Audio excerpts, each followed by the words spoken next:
ఓం శ్రీ మహాగణాధిపతయే నమ. ఓం శ్రీ మహాసరస్వత్యై నమ. ఓం శ్రీ గురుభ్యో నమ. హరి ఓం. ఓం గణానాం త్వా గణపతిం హవామహే కవిం కవీనాముపమశ్రవస్తమం. జ్యేష్ఠరాజం బ్రహ్మణాం బ్రహ్మణస్పత ఆనశృణ్వన్మోతిభిः సేదసాదనం. ఓం ప్రణో దేవీ సరస్వతీ వాజేభిర్వాజినీవతి ధీనామవిత్రియవతు.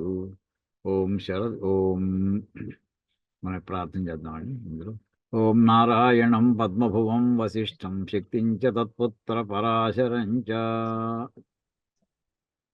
వ్యాసం శుకం గౌడపదం మహాంతం గోవిందయోగీంద్రమథాస్య శిష్యం శ్రీశంకరాచార్యమథాస్య పద్మపాదం చ హస్తామలకం చ శిష్యం తం త్రోటకం వార్తికకారమన్యానస్మద్గురూన్ సమానతోస్మి. శృతిస్మృతిపురాణానామాలయం కరుణాలయం నమామి భగవత్పాదం శంకరం లోకశంకరం. శంకరం శంకరాచార్యం కేశవం బాదరాయణం సూత్రభాష్యకృతౌ వందే భగవంతౌ పునః పునః. ఓం నమో ఈశ్వరో గురురాత్మేతి మూర్తిభేద విభాగినే వ్యోమవద్వ్యాప్తదేహాయ దక్షిణామూర్తయే నమః. ఓం నమో బ్రహ్మాదిభ్యః బ్రహ్మ విద్యా సంప్రదాయకర్తృభ్యః వాంసఋషిభ్యః మహద్భ్యః నమో గురుభ్యః. సర్వోపప్లవరహితః ప్రజ్ఞానఘనః ప్రత్యగర్థః బ్రహ్మైవాహమస్మి. ఓం గురుర్బ్రహ్మ గురుర్విష్ణు గురుర్దేవో మహేశ్వరః గురుః సాక్షాత్ పరబ్రహ్మ తస్మై శ్రీ గురవే నమః. అదృశ్యత్వ అధికరణలో ఉన్నామండి. అంటే కనిపించకపోవుట. అది దానికి ముందర శ్లోకాలు చెప్పుకున్నాం. అదృశ్యత్వ అధికరణానికి అదృశ్యత్వాది గుణకః ధర్మోక్తే అనేటటువంటి మాట ఏదైతే ఉందో, అంటే భూతయోని అనేటటువంటి పదం ఇందులో మన ఉపనిషత్తులో ఒక చోట వాడడం జరిగింది. ఆ కాంటెక్స్ట్లో భూతయోని అనేటటువంటి పదము మొత్తం 3 ఆల్టర్నేటివ్స్ కనిపిస్తున్నాయి. ఒకటి ప్రధానం అని అర్థం చెప్పచ్చా, లేక 2 జీవుడని అర్థం చెప్పచ్చా, లేక 3 పరమాత్మ అని అర్థం చెప్పాలా. ఆ కాంటెక్స్ట్లో ఎప్పుడు కూడా అండి మీమాంస అనేది ఒక పూజనీయో విచార, అతి పవిత్రమైనటువంటి ఒక చర్చ. అంటే ముందర అందులో ఒక డౌట్ ఉండొచ్చు. అంటే ఒకే పదానికి డిఫరెంట్ కాంటెక్స్ట్లో డిఫరెంట్ మీనింగ్స్ చెప్పడం అనేది అది ఎప్పుడు ఉన్నదే. మనం కూడా నేను అనే మాటని అనేక కాంటెక్స్ట్లో డిఫరెంట్ మీనింగ్స్తో చెప్తూ ఉంటాం. స్పృహ లేకుండా అనేస్తాం. ఆ మాటకి అది వాడేస్తాం అంతే. కానీ యాక్చువల్లీ అనలైజ్ చేస్తే నేను అనేటటువంటి మాటని దేహం మీద ఉండేటువంటి వస్త్రానికి వినియోగిస్తున్నామా, దేహానికి వినియోగిస్తున్నామా, దేహంలో ఉన్న కర్మేంద్రియాలక, దేహంలో ఉన్న జ్ఞానేంద్రియాలక, లేకపోతే లోపల ఉండే మనస్సుగా, లేకపోతే బుద్ధిగా, ఇన్ని రకాల ఇవన్నీ కూడా మనం ఏ కాంటెక్స్ట్ సూట్ అయితే ఆ కాంటెక్స్ట్లో వాడేస్తుంటాం మనం. అటువంటిది ఇక్కడ ఈ కాంటెక్స్ట్లో ఇక్కడ ఏం చెప్పదలుచుకున్నారు, ఇక్కడ వాడుతున్నటువంటి పదం ఏదైతే ఉందో అది ప్రధానమా? ప్రధానం అనే మాటకి అర్థం ఏంటంటేనండి, ఇక్కడ మామూలుగా మనకి ఒక మాట చాలా స్పష్టంగా గుర్తుపెట్టుకోవాలండి. మనం మహాకాళి, మహాలక్ష్మి, మహాసరస్వతి అని మనం మామూలు అస్మాటు మన పూజలో వాడుతూ ఉంటాం. 3 రకాల మూర్తులు, 3 రకాల శక్తులు, ఇచ్ఛాశక్తి, జ్ఞానశక్తి, క్రియాశక్తి అని చెప్పుకుంటూ వస్తుంటాం. సృష్టి నడుస్తుండగా ఈ 3 రకాల శక్తులతోటి సృష్టి అంతా నడుస్తుందని చెప్తుంటాం. ఒక విశిష్టమైన భావన గుర్తెట్టుకోండి. పోతన గారి పద్యంలో ముగురమ్మల మూలపుటమ్మ అని ఒక మాట వాడారండి ఆయన. ఈ ముగ్గురమ్మలకి కూడా మూలం ఒకరు. ఆ ఒకదానికి ఆవిడ యొక్క అంటే అక్కడ ఒక్కచోటే మనకి చాలా గొప్ప ప్రసిద్ధమైనటువంటి వాక్యం. అర్థం పట్టించుకోం మనం. పట్టించుకోం. అంటే ఏంటంటే జగత్తు పరమాత్మ నుంచి డైరెక్ట్‌గా వచ్చేసిందా? లేదా మధ్యలో ఇంటర్మీడియేట్ స్టేజెస్ ఏమైనా ఉన్నాయా? ఇప్పుడు మనం చూస్తున్నదంతా కూడా ఆవిర్భవించేసినటువంటి జగత్తు. ఈ ఆవిర్భావానికి ముందర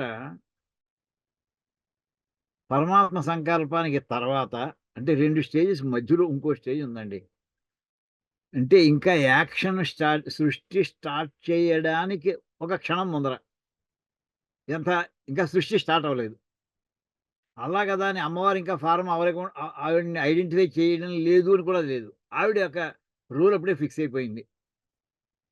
అంటే జగత్తు యొక్క క్రియేషన్ స్టార్ట్ అయ్యే ముందు ఈ జగత్తు ఏ రూపంలో ఉంది. అంతేనా అదేదో ఓ విత్తనం ఉంటే విత్తనం నుంచి మనకి వృక్షం వచ్చినట్టుగా సృష్టి స్టార్ట్ అయ్యే ఒక క్షణం ముందర. క్షణం అంటే చాలా తక్కువండోయ్. సెకన్ అనుకోకండి. 10⁻⁻44 సెకండ్. ఆ క్షణం ముందర. అది క్షణం అంటే. అది ఎక్కడుంది? దాని పేరు మామూలుగా మనవాళ్ళు మూల ప్రకృతి అంటే ఇంకా ఈ యాక్షన్‌లో దిగనటువంటి అమ్మవారు. అది. అక్కడ ఇంకా ఈ ముగ్గురుగా కూడా విభజన అవ్వలేదు. ఆ మాట ఒకటి గుర్తుపెట్టుకోండి. ఇక్కడ మన వేదాంతంలో ముఖ్యంగా ఈ అధికరణంలోనూ, తర్వాత అధికరణంలోనూ కూడా వస్తూ ఉంటుందిది. అదొకటి ఓ స్టేజ్ ఉందని గుర్తెట్టుకోండి. ఇదే మనకి శంకరాచార్య వారు మనకి భగవద్గీతలో ప్రారంభంలో నారాయణ పరో వ్యక్తత అన్నారు చూసారా? ఆ అవ్యక్తం అనేటటువంటి మాట అక్కడనమాట. అది. తర్వాత ఇక్కడ మనకి ఈ 3 రకాల ఆల్టర్‌నేటివ్స్ ఇక్కడ ఇందులో ఈ అధికరణంలో అధికరణం అంటే చాప్టర్ అనుకోవచ్చు.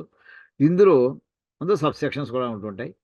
ఇందులో భూతయోని అనేటటువంటి పదం ఉండేటటువంటి మంత్రవాక్యం తీసుకొని, ఉపనిషద్వాక్యం తీసుకొని ఇక్కడ ఈ కాంటెక్స్ట్‌లో భూతయోని అంటే ఏమిటి? అంటే మామూలుగా మనం అనుకునే ప్రధానం అంటే అదన్నమాట. ఇంకా సృష్టి ప్రారంభం అవ్వని క్రితం ఉన్నటువంటి ఈ ముగురమ్మల యొక్క మూల స్వరూపం. ఏకస్వరూపం అది. కలిసిపోయినటువంటి ముద్దలా ఉండేటువంటి ఇంకా మూల ప్రకృతి. ఆవిడ అనర్థమా? లేక మనలాంటి జీవుడని అర్థమా? లేక ఎదివా ఈశ్వరః లేక పరమేశ్వరుడని అర్థం చెప్పాలా? ఈ మూడిట్లో ఇక్కడ చూస్తే డౌట్ రావడానికి అవకాశం కనిపిస్తోంది. కానీ నిర్ణయం మాత్రం ఏదోకటి చేయాలి. డౌట్ వచ్చినంత మాత్రం అదే ఫైనలైజ్ కాదు. అని అనేప్పటికి దీని మీద ఇక్కడ చెప్పుకుంటూ దీనంతా మనం చూసుకుంటూ వెళ్ళామండి. ఇందులో చివరికి ఎలా వస్తుంది అనంటే ఇక్కడ కొన్ని వాక్యాలు చెప్పారండి. ఎలా చూడండి. ఇక్కడ ఎంతచేతంటే ఇప్పుడు ఇవాళ చెప్పబోయే పాఠానికి వాక్యాలు మొదట్లో ఉన్నాయి. అథ పరాయయా తదక్షరమధిగమ్యతే యత్త అద్రేశ్యం అగ్రాహ్యం అగోత్రం అవర్ణం అచక్షుశ్రోత్రం తదపాణిపాదం నిత్యం విభుం సర్వగతం సుసూక్ష్మం తదవ్యయం యద్భూతయోనిం పరిపశ్యంతి ధీర ఇది ముండకోపనిషత్తులో వాక్యం అండి ఇది. అంటే అక్కడ అక్షరం అనేటటువంటి మాట ఒకటి వాడడం జరిగింది. ఈ అక్షరం అనేటటువంటి మాటకి ఏం మామూలు అర్థాలేమిటి? విశేషార్థం ఏమిటి? అక్షరం అనేటువంటి మాట మామూలుగా మనం పరబ్రహ్మం అని చెప్పుకుంటామండి. కానీ భగవద్గీతలోనే మనం అది కూడా చెప్పుకున్నాం. పురుషోత్తమ ప్రాప్తి యోగంలో అక్కడ వచ్చిన చోట ద్వావిమౌ పురుషౌ లోకే క్షరశ్చ అక్షర ఏవచ అన్నప్పుడు క్షరపురుషుడు వేరు, అక్షర పురుషుడు వేరు, పరమాత్మ వేరు. పురుషోత్తముడు చెప్పుకున్నాం. ఉత్తమ పురుష అంటే పురుషోత్తముడు. అంటే పరమాత్మ. మధ్యలో ఎవరంటే ఈ మధ్యలో ఇందాక చెప్పినటువంటి మూల ప్రకృతి. అని అక్కడ చెప్పడం జరిగింది. ఆ మాట ఇక్కడ తీసుకొస్తున్నారండి. అథ పరాయయ తదక్షరం అధిగమ్యతే యతద్ అద్రేశ్యం. అద్రేశ్యం అంటే అదృష్టం కనిపించంది. అగ్రాహ్యం పట్టుకోవడానికి వీలు కానటువంటిది. ఆ గోత్రం దానికి ఒక వంశం, పేరు, నామరూపాలు ఏం లేనటువంటిది. ఆ వర్ణం రంగులేం లేనటువంటిది. అచక్షుశ్రోత్రం దానికి ఏ రకమైన జ్ఞానేంద్రియాలు లేనటువంటిది. తదపాణి పాదం ఏ రకమైన కర్మేంద్రియాలు లేనటువంటిది. నిత్యమైనటువంటిది. సర్వవ్యాపి అయిన విభు అంటే సర్వవ్యాపి అయినటువంటిది. సర్వగతమైనటువంటిది. చాలా సూక్ష్మాతి సూక్ష్మమైనటువంటిది. తరుగుదల లేనటువంటిది. యత్ భూతయోనిం పరిపశ్య అక్కడ ఒకటుందయ్యా అది భూతయోనయ్యా దాన్ని మహానుభావులు చూస్తూ ఉంటారు.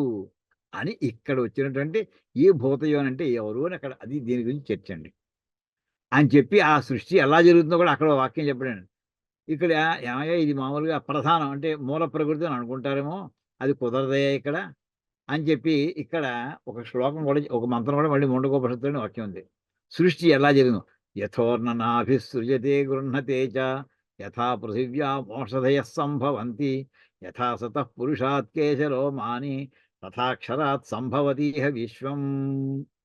అంటే ఎలాగైతే ఒక సాలిపురుగులోంచి దాని దారం బయటకు వస్తూ సాలిగూడు ఎలా అయితే తయారవుతుందో ఆటోమేటిక్‌గా అదే రకంగా భూమిలోంచి మొక్కలు ఎలా అయితే విత్తనం పాతితే మొక్కలన్నీ ఎలా అయితే వచ్చేస్తూ ఉంటాయో, ఏ రకంగా అయితే పురుషుని యొక్క శిరస్సు నుండి పైకి కేశములు జుట్టంతా బయటకు వస్తూ ఉంటుందో, తద అక్షరము నుండి ఈ విశ్వం అంతా కూడా ఉద్భవిస్తూ ఉంటుంది అని ఇక్కడ వాక్యం పెట్టేవాడికి ఇక్కడ అక్షరం అనే మాటకి అర్థం ఏమిటి? పురుషోత్తమ ప్రాప్తి యోగంలో చెప్పినటువంటి అక్కడ అమ్మవారిని తీసుకోవాలా? లేక మామూలుగా మన అక్షర పరబ్రహ్మ యోగం చెప్పేటటువంటి మామూలుగా ఆ పరబ్రహ్మ అని చెప్పాలా? అని ఇక్కడి నుంచి దీని మీద చర్చ అంతా చేసామండి. అంటే జస్ట్ ఒకసారి రివ్యూ చేసుకోవడం కోసం ఎంత వాక్యాలను చెప్తున్నాను. ఇది అయిన తర్వాత దీంట్లో మనం మిగతా అన్ని చూసి చివరికి అది పరమాత్మ ఎక్కడ భూతయోని అంటే అంతా కూడా పరమాత్మని అర్థం తీసుకోవాలి. ఏం చేయాలంటే అక్కడ మిగతా ఇంకా కొన్ని కొన్ని పదాలున్నాయి. యస్ సర్వజ్ఞ సర్వవిత్ యస్య జ్ఞానమయం తపః తస్మాత్ ఏతద్ బ్రహ్మ నామ రూపమన్నంచ జాయతే. అంచేది అక్కడ అందులో వాడినటువంటి సర్వజ్ఞుడు అనేటువంటి పదం ఇందాక మనం చదివినటువంటి పదాలన్నీ కూడా సర్వము తెలిసినవాడు ఒక్కడే ఒక్కడు పరమాత్మ, పరబ్రహ్మము. అంటే సర్వవిత్ అన్ని సర్వజ్ఞ అంటే సర్వవిత్ అన్ని తెలుసున్నవాడు. అన్ని తెలియనంటే ఏంటనమాట, ఇంతమంది జీవులు పూర్వం పుట్టారు, ఇప్పుడు ఉన్నారు. భాష్యం చెప్తున్నారు. అది నాకు లింక్ ఎంతమంది పూర్వం ఉన్నారు, ఎంతమంది ఇదివరకు ఇప్పుడు ఎంతమంది ఉన్నారు, తర్వాత భవిష్యత్ కాలంలో ఎంతమంది ఉంటారు, వీళ్ళ క్షణ క్షణం కూడా ఏం చేశారు, ఏం చేద్దాం అనుకున్నారు, ఇత్యాది మొత్తం సమస్తమైన విషయాలు కూడా విశ్వంలో ఏదో కొంత ప్రాంతంలో కాదు సమస్తం కూడా తెలిసినటువంటి వాడు అతడు సర్వజ్ఞుడంటే. అది ఇంకెవరికీ సాధ్యం కాదు అని చెప్పి అది పరబ్రహ్మము. ఈవేళ మనం చూసేటటువంటి మిగతా అన్నీ కూడా డిఫరెంట్ ఎంటిటీస్‌గా మీరు వేరు, నేను వేరు, పుస్తకం వేరు, పెన్ వేరు, మౌస్ వేరు, ఇవన్నీ కూడా వీటన్నిటికి ఒక నామము, ఒక రూపము ఇవన్నీ కూడా ఏర్పడుతూ ఉంటాయి. అందులోంచే ఏర్పడుతూ ఉంటాయని ఒక వాక్యం ఉంది గనక ఆ రకంగా ఇక్కడ భూతయోని అనే మాటకి అర్థం ఏంటంటే పూర్తిగా పరమాత్మే అక్కడికి ఆ నిర్ణయం మనం చేసుకున్నామండి. అయితే ఇంకా వదిలిపెట్టలేదు పూర్వపక్షి. ఇక్కడ ఇంకా చెప్పుకొస్తున్నారండి. ఇదంతా మనం చెప్పుకున్న భాగం అయిపోయింది. తర్వాత భాగం మనం ఇవాళ ప్రారంభిస్తామండి. ఇక్కడి నుంచి మనం చెప్పుకోవాలి. అపిచ సబ్రహ్మ విద్యాం ఈ ముండకోపనిషత్తులో ఎలా ఉంది ఒక వాక్యం చెప్పి సబ్రహ్మ విద్యాం సర్వ విద్యా ప్రతిష్టాం అథర్వాయ జ్యేష్ఠపుత్రాయ ప్రాహ ఇది బ్రహ్మ విద్యాం ప్రాధాన్యేన ఉపక్రమ్య పరాపర విభాగేన పరాం విద్యాం అక్షరాధిగమనీయం దర్శయన్ తస్యాహ బ్రహ్మ విద్యాత్వం దర్శయతి. అంటే బ్రహ్మ విద్యాం సర్వ విద్యా ప్రతిష్టాం సమస్తమైనటువంటి విద్యలకి కూడా మూలమైనటువంటి ఇంకో విద్య ఉందయ్యా, అది దాని పేరు బ్రహ్మ విద్య. అంటే సమస్తమైన విద్యలంటే ఒక ప్రశ్న కూడా జరిగింది. ఏమంటే ఏది తెలుసుకుంటే అన్నీ తెలుస్తాయో? సామాన్యంగా ఒక వస్తువు గురించి తెలుసుకుంటే ఆ వస్తువే అర్థమవుతుంది. అందులో డిస్కషన్ రానటువంటి విషయాలు ఎలా తెలుస్తాయి? కార్డియాలజీ చదివితే కార్డియాలజీ తెలుస్తుంది. కంప్యూటర్ నేర్చుకుంటే కంప్యూటర్ గురించి ప్రధానంగా వస్తుంది. కెమిస్ట్రీ రాదు అక్కడ. కెమిస్ట్రీ గురించి చేస్తుంటే హిస్టరీ రాదు అక్కడ. కానిట ఏ చదువు చదివితే మొత్తం అన్ని విద్యలు కూడా వచ్చేయాలట అవన్నీ చదివేసినట్టుగా. అదేమిటయ్యా అంటే అది బ్రహ్మ విద్యయ్యా. ఆ బ్రహ్మ విద్య గనుక నువ్వు అధ్యయనం చేస్తే అది అనుగ్రహంతోటి కనుక పొందగలిగినటువంటి పరమాత్మ అనుగ్రహంతో పొందగలిగితే నీకు తెలియని విషయం అంటూ ఉండదు. అది సమస్తమైన విద్యలకి కూడా ఓ బేస్. అది ప్రతిష్ట అంటే ఆధారం. అన్నిటికి కూడా అన్ని విద్యలకు కూడా ఆధారమైనటువంటి ఆ బ్రహ్మ విద్యని దానికి అథర్వాయ జ్యేష్ఠపుత్రుడైనటువంటి అథర్వ మహర్షికి ఉపదేశం చేసేట తండ్రి అయినటువంటి మహర్షి అని చెప్పి ఆ బ్రహ్మ విద్య యొక్క గొప్పదనాన్ని దాని గొప్పదని చెప్పడం కూడా మిగతా విద్యలు అంత గొప్పవి కాదు అని చెప్పడానికి 2 రకాల వాక్యాలు అక్కడ వచ్చాయండి. బ్రహ్మ విద్యాం ప్రాధాన్యేన ఉపక్రమ్య ఇక్కడ చెప్పినట్టు అన్ని విద్యలకి ఆధారం చెప్పారు కదా! ప్రతిష్ఠ అన్నారు కదా! అంటే అలా చెప్పి ఇక్కడ ఏం చెప్పారంటే ఇందులో విద్యలు 2 రకాలున్నాయ్యా. పర పరవిద్య, అపరవిద్య. మనం పరావిద్య అంటుంటాం అనుకోండి. పరవిద్య అని కూడా అనొచ్చు. పరావిద్య అంటుంటారు. అపరవిద్య. అపరవిద్య అంటే వేద అధ్యయనం, యజ్ఞాలు, యాగాలు ఇవన్నీ కూడా లోయర్ కేటగరీ అయ్యా. పుణ్యప్రదమే. పుణ్యప్రదం హైయెస్ట్ కాదు గుర్తుపెట్టుకోండి. పుణ్యప్రదం అనేటువంటిది అది కర్మఫలాన్ని తీసుకొచ్చేటటువంటిది. కర్మఫలం ఎప్పుడు కూడా తాత్కాలికమైనటువంటిది. కొంతకాలం ఉంటుందది. శాశ్వత కాలాలు కాదు. మరి శాశ్వత కాలం ఏంటి? అది మోక్షం. శాశ్వతమైనటువంటి ఆనందాన్ని ఇచ్చేటటువంటిది. అందుచేత ఈ రెండిట్లోకి కూడా పుణ్యప్రదమైనటువంటిది ఏదైతే చాలా గొప్పదని మామూలుగా వర్ణించుకుంటూ వచ్చామో అవన్నీ కూడా లోయర్ కేటగరీయే కంపేర్డ్ టు మోక్షాన్ని ఇచ్చేటువంటి సబ్జెక్ట్‌తో చెప్పినప్పుడు. ఆ మోక్షాన్ని ఇచ్చేటువంటి సబ్జెక్ట్‌ని పరవిద్య అంటారయ్యా అని చెప్పి పరాపర విభాగేన అది పరవిద్య, అపరవిద్య అనే రెండింటిని విభజించి పరాం విద్యాం అక్షరాధిగమనీయం దర్శయన్ అంటే దీని ద్వారా ప్రధానము ద్వారా వెళ్ళేటువంటి దాన్ని దాటి వెళ్ళవలసినటువంటి పరవిద్య దాన్ని చూపిస్తూ తస్యాహ బ్రహ్మ విద్యాత్వం దర్శయతి. అది బ్రహ్మ విద్య అని దాని యొక్క లక్షణాన్ని పూర్తిగా వివరించడం జరుగుతుంది. సాచ బ్రహ్మ విద్యా సమాఖ్య తదధిగమ్యస్య అక్షరస్య అబ్రహ్మత్వే బాధిత స్యాత్.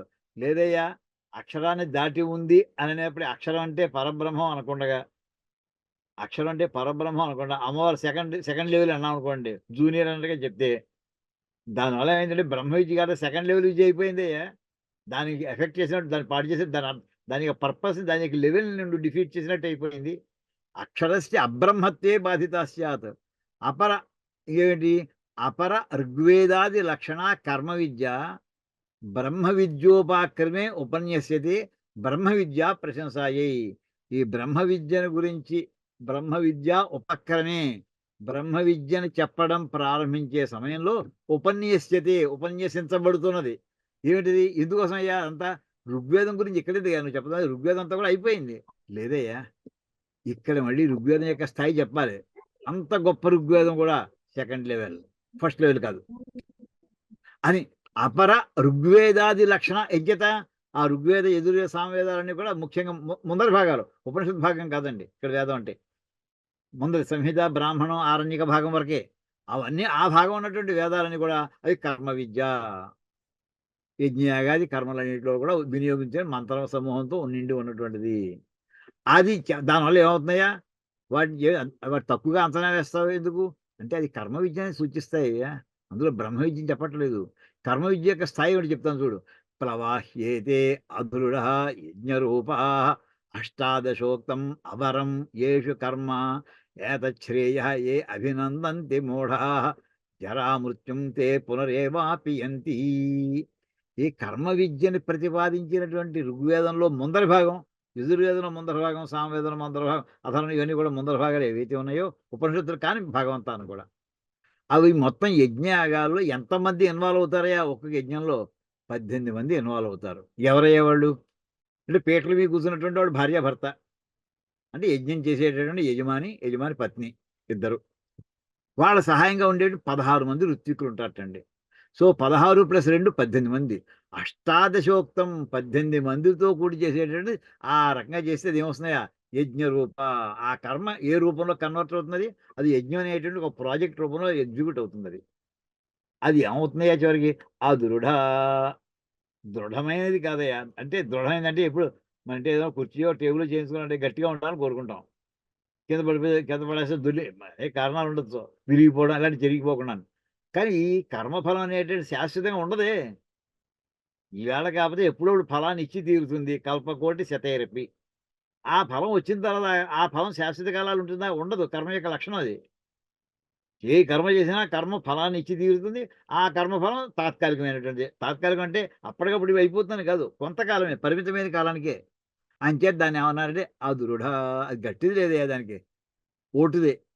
అటువంటిది కర్మ ఇంకా ఏమవుతుందంటే, అదే గొప్పదనుకుంటే ఎవడైనా దాన్నే పట్టు వేళ్లాడితే వాడు ఎటువంటి వాడే మూఢాహ. వాడు మూఢులనాలయ్యా వాళ్ళని. ఏతచ్ఛ్రేయ ఏ అభినందంతి. ఇది చాలా గొప్పది అని ఎవరైతే ఆ యజ్ఞయాగాది కర్మల్ని, ఆ కర్మ ఫలాన్ని, ఆ భాగాన్ని ఎవరైతే అభినందిస్తూ ఉంటారో, దాన్నే పొగుడుతూ ఉంటారో, దాన్నే ఆచరిస్తూ ఉంటారో, వాళ్ళేమవుతున్నాయా? దానికి ఎందుచేత నువ్వు మూఢులు అంటున్నావయ్యా? జరా మృత్యుం తే పునరేవాపయంతి. ఈ జనన మరణ చక్రంలో పడి తిరుగుతూనే ఉంటారు వాళ్ళు. అందులోంచి బయట పడలేరు. నిజంగా మీరు పుణ్యకర్మ చేశారు. కర్మ కోసం మళ్ళీ ఇంకో జన్మ ఎత్తాలి. ఆ జన్మలో కొంచెం పాపం ఏదైనా కారణం కొద్దీ పాపం చేసి ఉండొచ్చు. ఆ పాపం అనుసరించి మళ్ళీ ఇంకో జన్మ. ఈ పుణ్యము, పాపం అనేటటువంటిది కర్మ చక్రానికి బ్రహ్మాండమైనటువంటి రోడ్డు వేసేసేవి. బయట పడనివ్వవు అందులోంచి. ఎప్పుడు బయట పడతామంటే నాకు పుణ్యం వద్దు, పాపం వద్దు అనేటటువంటి ఆ భావనలోకి ఎప్పుడు పెడతారో అప్పుడు ఆ మార్గం ఇది. అది ఇందులో రాదయ్యా నీకు.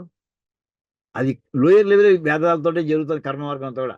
రెండోది హయ్యర్ లెవెల్‌లో వెళ్ళాలో బ్రహ్మ విద్యలోకి వెళ్ళాల్సిందే నువ్వు. అని ఇది ఏవం ఆది నిందా వచనాది. ఈ రకంగా లోయర్ లెవెల్ సంబంధించిన కర్మ విద్య అంతా కూడా నిందించడం కోసం కాదు. దీని లెవెల్ కంటే తక్కువదయ్యా. బ్రహ్మ విద్య కంటే లెవెల్ చిన్నదయ్యా అని చెప్పడం కోసమే. నిందిత్వా చ అపరాం విద్యాం తతో విరక్తస్య పరవిద్యాధికారం దర్శయతి. అంటే దీనిని కొంచెం తక్కువది అని చెప్పి అపరాం విద్యాం నిందిత్వా అంటే అపర విద్య అంటే ఇది. అపర విద్య అంటే యజ్ఞయాగాది కర్మలతో కూడినటువంటి ఋగ్వేదాది భాగాలతో మంత్రభాగంతో ఉన్నటువంటి కర్మ విద్య అంతని కూడా నిందిత్వ, అందులో ఉన్న లోపాన్ని చూపించి తతః విరక్త, ఇంకెప్పుడో అప్పుడు ఓ స్థాయికి వచ్చాక, అంటే యజ్ఞం చేస్తే సంకల్పంలో మనం ఏదో చెప్తాం. మనకేంటంటే పుత్ర పౌత్రాభివృద్ధ్యర్థం మన లిస్ట్ బోలెడంత లిస్ట్ ఉందండి మనకి. అది చదివి ఆ ఫలాలు రావడం ప్రారంభమయ్యేది. తతః విరక్తస్య, ఇంక చాలు నాకు ఏ ఫలం రావద్దు అని ఎప్పుడైతే అనుకున్నాడో, వైరాగ్యం వచ్చిందో, అప్పుడు అతనికి పరవిద్యాధికారం దర్శయతి. అప్పుడు వాడికి ఈ బ్రహ్మ విద్యలో ప్రవేశించడానికి ఎలిజిబిలిటీ వస్తుందయ్యా అని చెప్పి వాడేం చేస్తాడంటే, పరీక్ష్య లోకాన్ కర్మచితాన్ బ్రాహ్మణో నాస్త్యకృతః కృతేన తద్విజ్ఞానార్థం స గురుమేవాభిగచ్చేత్ సమిత్పాని శ్రోత్రియం బ్రహ్మనిష్టం. లోకాన్ కర్మచితాన్ అంటే కర్మచితాన్ లోకాన్ పరీక్ష్య. ఎప్పుడైతే ఇలాగ చాలా సార్లు ఈ సర్కిల్‌లో కొట్టుకొని ఇంక ఇది మామూలుగా ఈ కర్మ చేస్తున్న కొద్దీ ఇందులో నుంచి బయటపడే మార్గం లేదు అని, అప్పటికి చేసిన కర్మలన్నింటినీ ఒకసారి వెనక్కి తిరిగి చూసి పరిశీలన చేసిన తర్వాత కర్మచితాన్ అంటే కర్మల్ని పోగు చేయడం వల్ల వచ్చిన పోగు చేసిన కర్మలన్నిటితోటి నిండి ఉన్నటువంటి ఈ లోకాలన్నిటిని కూడా పరీక్షించి చూస్తే వాడికి అర్థమైంది. చాలా రాంగ్ డైరెక్షన్‌లో ఉన్నాం మనం. అప్పటికప్పుడు తాత్కాలికమైనటువంటి సమస్యలకి ఏదో పరిష్కారాల కోసం అందులో కొట్టుమిట్టాడాం. అది కాదసల. శాశ్వతమైనటువంటి మార్గంలో మనం వెతుక్కోవాలి. అప్పటి నిర్వేద మాయా, ఎప్పుడైతే అతనికి వైరాగ్య భావం వచ్చిందో, అప్పుడు కూడా నాస్తి అకృతః కృతేన యజ్ఞయాగాదులు చేయడం వల్ల నాకు మోక్ష మార్గం రాలేదే, శాశ్వతమైనటువంటి ఆనందం రాలేదే అని ఎప్పుడైతే రియలైజ్ అవుతాడో, అది వాడికి తెలీదు. చేస్తున్నటువంటి కర్మ మార్గం మాత్రం డెఫినిట్‌గా శాశ్వతమైన ఫలాన్ని ఇవ్వటం లేదు అనే విషయం అర్థమైంది. అంటే రోగం ఏదో ఉంది, సింప్టమ్స్ తెలిసాయి వాడికి. ట్రీట్మెంట్ తెలియలేదు. అప్పుడేం చేస్తాడు, ట్రీట్మెంట్ ఇచ్చి డాక్టర్ కోసం పరిగెడతాడు. ప్రాబ్లమ్ సాల్వ్ చేసుకోవాలనుకుంటే చాలు, డాక్టర్ కోసం పరిగెట్టి తీరుతాం, మనం అర్థం చేస్తాం. తద్విజ్ఞానార్థం స గురుమేవాభిగచ్చేత్. ఇంకా గురువు దగ్గరికి గురుమేవ అభిగచ్చేత్, ఆయన ఎక్కడున్నాడో వెతుక్కుని వెడతాం. తద్విజ్ఞానార్థం, ఆ మోక్ష మార్గాన్ని తెలుసుకోవడం కోసం. మరి వెళ్ళేవాడు ఉత్త చేతులు పెడితే బాగుంటుందా పెద్దాయన దగ్గరికి? ఆ గురు సమిత్పాణి, చేత్తో ఏదో ఒకటి పట్టుకెళ్ళాలి ఉపాయనం కింద. ఏదో ఒకటి పట్టుకెళ్ళాలి. ఓ పండో, ఫలమో, తమలపాకో ఏదో ఒకటి పట్టుకెళ్ళొద్దు. శ్రోత్రియం బ్రహ్మనిష్టం. ఆ శ్రోత్రియం అంటే వేదంలో చెప్పబడినటువంటి, మళ్ళీ అశాస్త్రీయమైనటువంటి కాదు, శృతుల్లో చెప్పనటువంటి టాపిక్ కాదు. ఇది కూడా వేదంలో చెప్పడం జరిగిందియా. వేదంలో చెప్పబడి బ్రహ్మనిష్టం, ఆ పరబ్రహ్మము యందే నిత్యము కూడా అధ్యయనం చేసుకుని మననం చేసుకుంటూ దాంట్లోనే రమించేటటువంటి ఆ గురువు ఎక్కడైతే ఉన్నాడో, అలాంటి వాడి దగ్గరికి వెళ్ళి అప్పుడు తన ప్రాబ్లం ఆయనకి ఎక్స్‌ప్లెయిన్ చేసి ఆయన దగ్గర తన సొల్యూషన్ ఆయన పొందడానికి వెడతాడయ్యా వాడు. ఎప్పుడు వాడికి ఈ కర్మ మార్గం అంతా కూడా ఇది మనకి మన ప్రాబ్లమ్‌కి పెర్మనెంట్ సొల్యూషన్ ఇది ఇవ్వటం లేదు అని గ్రహించినాడు. ఇది ఎత్తు ఉక్తం అని ఈ రకంగా ఇదంతా కూడా బ్రహ్మ విద్య యొక్క గొప్పదనాన్ని వర్ణించడం కోసం ఇవన్నీ చెప్పారు తప్ప, అనేది హీనం అని చెప్పి అది ముట్టుకోకూడదు, యజ్ఞయాగాలు చేయవు, అది కాదు అక్కడ పర్పస్. దీనికంటే అది కొంచెం లోయర్ లెవెలయా, అంటే దీనికంటే కొంచెం హైయర్ లెవెల్ ఇంకోటి ఉంది, గుర్తెట్టుకో. ఇక్కడే గిలగలా కొట్టుకుంటూ కూర్చోకు, దాటి వెళ్ళి ఎప్పుడప్పటికి. ఈ జన్మలో కాబట్టి కోటి జన్మలు ఎత్తినా నీకు ఆ మార్గం తప్పదు, నువ్వు వెళ్ళి తీరవలసింది, నువ్వు వెళ్ళాలనుకుంటేను అని చెప్పి అయితే ఇంతవరకు చెప్పి బానే ఉంది. సో, భూతయోని చివరికి ఏమిటంటే, భూతయోని అనే మాట పరబ్రహ్మము అనే అర్థాన్నే తీసుకోవడం జరుగుతుంది. మిగతా 2 కూడా కాదు. ఏమిటి? అది ప్రధానము అంటే 3 త్రిగుణాత్మిక యొక్క మూల స్వరూపము కాదు, లేక జీవుడు కాదు అని చెప్పుకొచ్చారు. ఇంకా అయితే ఇక్కడ ఇందాక ఇచ్చిన ఉదాహరణ ఏమన్నాడు? ఇందాక మనం చదివినాడు, భూమిలోంచి మొత్తాన్ని కూడా ఒకసారి వెనక్కి వెళ్ళి ఆ వాక్యం చూడండి.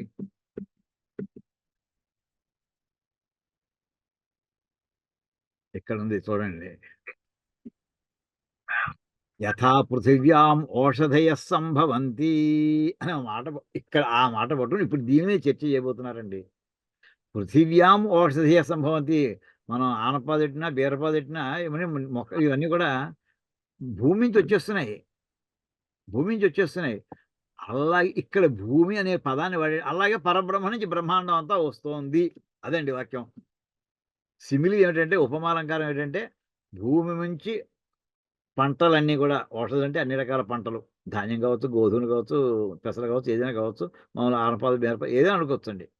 భూమి మించి మొత్తం పంటలన్నీ కూడా పండి వస్తున్నట్టుగా, పంటలన్నీ ఉద్భవిస్తున్నట్టుగా ఆ ఈ ఇందాక మనం చెప్పేటటువంటి ఆ పదం ఏదైతే ఉందో భూతయోని అనేటటువంటి పదం చేత సూచించబడేటటువంటి పరబ్రహ్మము నుండి మొత్తం సమస్త సృష్టి జరుగుతోంది అని ఇక్కడ వాక్యంలో చెప్పడం జరిగిందండి. ఆ మాటకి ఇంక అబ్జెక్షన్ లేవదీస్తున్నాడండి. అదే చూద్దాం. అంటే ఒక వాక్యానికి ఎంత లోతుగా పరిశీలన చేస్తారో చెప్పాలంటే ఇటువంటి కామెంటరీస్ చదవాలండి. సరే ఇంతవరకు బానే ఉందయ్యా చెప్పింది. అయితే ఇందాక నువ్వు ఓ మాట అన్నావయ్యా యత్తూక్తం. ఇందాక ఏదైతే అన్నావో అచేతనానాం పృథివ్యాధీనాం దృష్టాంతత్వేన పృథివ్యాధీనాం అక్కడ ఏ ఉదాహరణ చెప్పావయ్యా? భూమి నుంచి పంటలన్నీ కూడా బయటకు వచ్చినట్టుగా ఆ!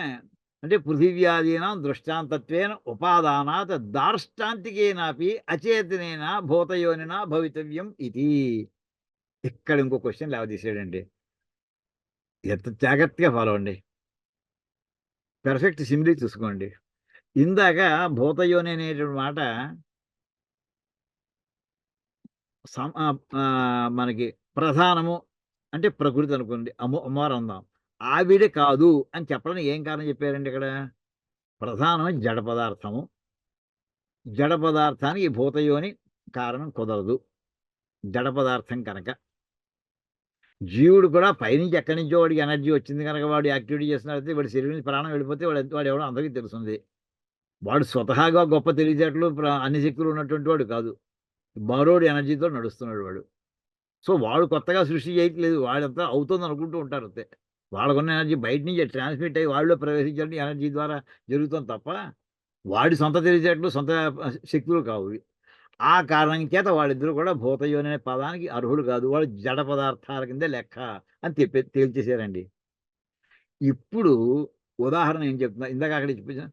భూమి మొదలైనటువంటి వాటి నుండి ఓషధులన్నీ పుట్టినట్టుగా పరబ్రహ్మము నుండి జగత్తులన్నీ పుడుతున్నాయి అని నువ్వు అన్వయిస్తున్నావయ్యా అని చెప్పి సిద్ధాంతిని ఈ పూర్వపక్షి ఆర్గ్యుమెంట్ లేవదీశాడు. సరే నేను ఇందాక అన్నావా లేదా? అన్నావు. అన్నాను ఒప్పుకుంటున్నాడు ఆ సిద్ధాంతి గారు. ఇప్పుడు చూడు నువ్వు చెప్పిన దాంట్లో భూమి ఎటువంటిదయ్యా? భూమి చైతన్య పదార్థమా? జడ పదార్థమా? అది సృష్టించబడింది. అది సహజంగా చైతన్యవంతమైనది కాదు. అంటే భూమి కూడా అచేతనమైనటువంటిది జడ పదార్థమే. నువ్వు చెప్పిన దాన్ని బట్టి ఏమంటే జడ పదార్థము నుండి పంటలు పుడుతున్నాయి. పంటలు వస్తున్నాయి. ఓషధులు ఉద్భవిస్తున్నాయి. అది అక్కడిది సమ్మరి.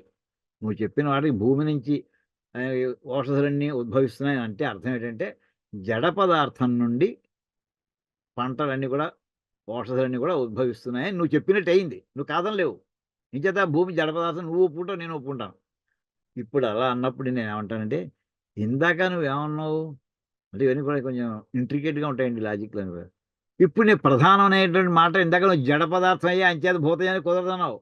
కానీ నీకు కుదురుతుందంట. ఇంచేత భూమి నుంచి పంటలు పుట్టినట్టుగా ఈ ప్రధానం నుంచి సృష్టి అంతా జరుగుతుందంటాను. ఏమిటి తప్పుట? జడ పదార్థం నేను ఒప్పుకుంటాను. ఒక ప్రధానం జడ పదార్థం. అయితే ఏమైందా? నువ్వు చెప్పిన ఉదాహరణ ఏమైంది? ఉదాహరణలో చెప్పినటువంటి జడ పదార్థం నుంచి పంటలన్నీ పుడతాయని చెప్పావు. నేను అదే చెప్తున్నానయ్యా. అంటే ప్రధానం కూడా జడ పదార్థంగా జడ పద పద మన ఈ ప్రధానం నుంచి సృష్టి జరగడానికి అవకాశం ఉంది అని నేను అంటాను. అవకాశం లేదని నువ్వెలా అంటావు? అని ఆ టాపిక్ అచేతనానాం పృథివ్యాదీనాం దృష్టాంతత్వేన నువ్వు ఎలాంటి ఉదాహరణ పట్టుకొచ్చావంటే అచేతనమైనటువంటి జడ పదార్థం అయినటువంటి పృథివీ ఆదులు భూమి మొదలైనటువంటి వాటి వల్ల దాన్ని దృష్టాంతంగా పట్టుకొచ్చావు. దృష్టాంతం అంటే ఏమిటంటే మామూలుగా ఒక విషయాన్ని ఎస్టాబ్లిష్ చేయడానికి అలాంటి లక్షణాలు ఉన్నటువంటి ఇంకో ఇల్లస్ట్రేషన్ తీసుకొస్తాం. అంటే పోలికలు ఉండాలి. సిమిలారిటీలో ఈ యొక్క ఈ స్త్రీ యొక్క ముఖం చంద్రబింబం వలె ఉన్నది అని అన్నాం అనుకోండి. మనకు అన్ని కవిత్వాలు మనం వినేది అదే. ఇప్పుడు ఇక్కడ ఒక వస్తువు ఏమిటి? స్త్రీ యొక్క ముఖము. అక్కడ ఉన్నది ఏంటి? చంద్రుని యొక్క బింబం. చంద్రబింబంలా ఉంది అని చెప్తున్నాం. ఆ రెండింటిని ఏమంటారు? ఉపమానము, ఉపమేయం అంటుంటారండి. ఉపమానం అంటే ఏ ఉదాహరణ పట్టుకొచ్చావో అది ఉపమానము.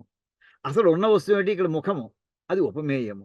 అదే రకంగా తీసుకొచ్చిన ఉదాహరణని ఇందాక ఇదే ఉపమానం అంటున్నామో దాన్ని దృష్టాంతము పట్టుకొచ్చినటువంటి ఎగ్జాంపుల్. దార్ష్టాంతికము దేన్ని ఎక్స్‌ప్లెయిన్ చేయడానికి ఈ ఉదాహరణ పట్టుకొచ్చావు? ఒరిజినల్ ఏదో సోర్స్ ఉండాలి కదా! దాని పేరు దార్ష్టాంతికము. అంటే ఇక్కడ మొదటి జడ పదార్థం అయినటువంటి ప్రధానము దార్ష్టాంతికము, దృష్టాంతమేమో భూమి. అంటే 2 ప్యారలల్‌గా చూస్తే. ఉద్భవించిన భూమి తీసుకుంటే ఉద్భవించినేమో పంటలు, అంటే ఓషధులు. ఇటు పక్కనైతే బ్రహ్మాండాలు, జగత్తులన్నీ కూడా. ఆ రకమైనటువంటి ఉదాహరణ వచ్చినప్పుడు ఇక్కడ ప్రధానం అది చెప్తున్నారు. దాన్ని అచేతనానాం పృథివ్యాదీనాం దృష్టాంతత్వేన నువ్వు అలాంటి ఉదాహరణ పట్టుకొచ్చి చెప్పావు కనుక దార్ష్టాంతికేనాపి నువ్వు ఆ ఉదాహరణ పట్టురావడానికి ఆధారం ఏదైతే ఉందో ప్రధానం అది అచేతనేనా, అది అచేతనమైనా సరే జడ పదార్థం చేత కూడా భూతయోనినా భవితవ్యం. దాని పేరు నేను భూతయోని అంటాను. అంటే ప్రధానము భూతయోని అనే పదం చేత నేను సూచిస్తానయ్యా. దానివల్ల అవ్వదని నువ్వు ఎలాంటి చెప్తావు? నువ్వు ఉదాహరణ చెప్పావు. నువ్వు ఇచ్చిన ఉదాహరణ వల్ల ఏమంటే అచేతనం వల్ల కూడా సృష్టి అవుతుందని చెప్పావు. అంటే నేను కూడా ఇక్కడ అచేతనమైనటువంటి ప్రధానం చేసి సృష్టి అవుతుంది అంటానయ్యా. అలా అన్నాను కనుక అప్పుడు అచేతనం అంటే భూతయోని కూడా వర్తిస్తుందని అక్కడికి తీసుకెడతానయ్యా నేను అని చెప్పి ఎంత దూరం తీసుకొచ్చా. దార్ష్టాంతికేనాపి అచేతనేనా జడ పదార్థం అచేతనం అంటే జడ పదార్థం అండి.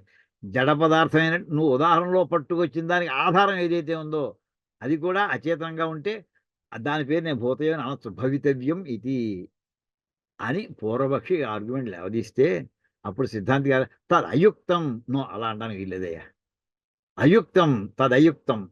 ఎందుకంటే నీకు ఏమయ్యా ఎగ్జాంపుల్ అర్థం అవ్వడం కోసం చెప్పాం. అర్థం అవ్వడం కోసం తప్ప అదే ఇదని చెప్పామా?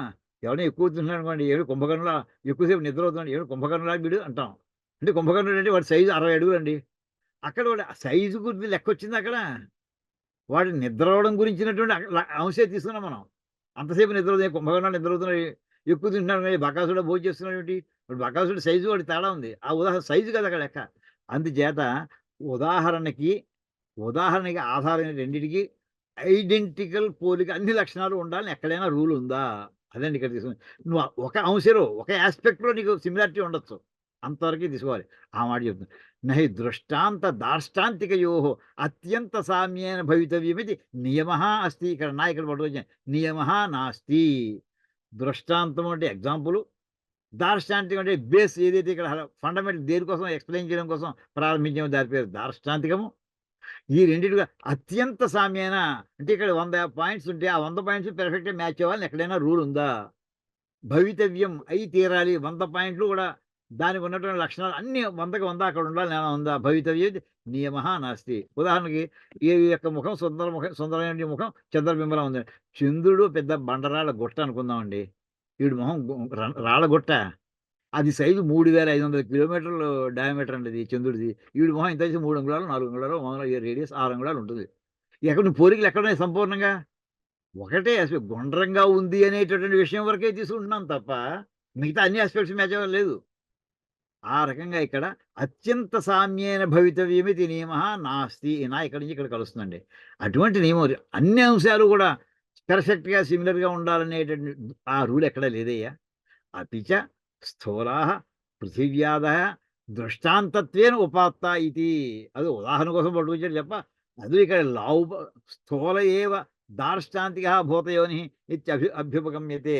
న అంటే దానికి ఉన్నటువంటి భూమిని అక్కడ ఉదాహరణగా తీసుకొచ్చినంత మాత్రాన ఆ జడ పదార్థాన్ని ఇక్కడ నీకు ఉదాహరణగా తీసుకుంటామనే భావం కాదు. అది మాత్రం దాని ఉద్దేశ్యం అది కాదు. తస్మాత్ అదృశ్యత్వాది గుణకః భూతయోనిః పరమేశ్వర ఏవ. అందుచేత కనిపించకపోవుట అనేటటువంటి గుణము నువ్వు సూచించేటటువంటి భూతయోని అనే పదం ఏదైతే ఉందో అది ప్రధానం కాదయ్యా, పరమేశ్వరుడే అని ఇక్కడికి ఈ ఆర్గ్యుమెంట్ చేశారండి. వదిలిపెడతాడా అతను? వదిలిపెట్టడు.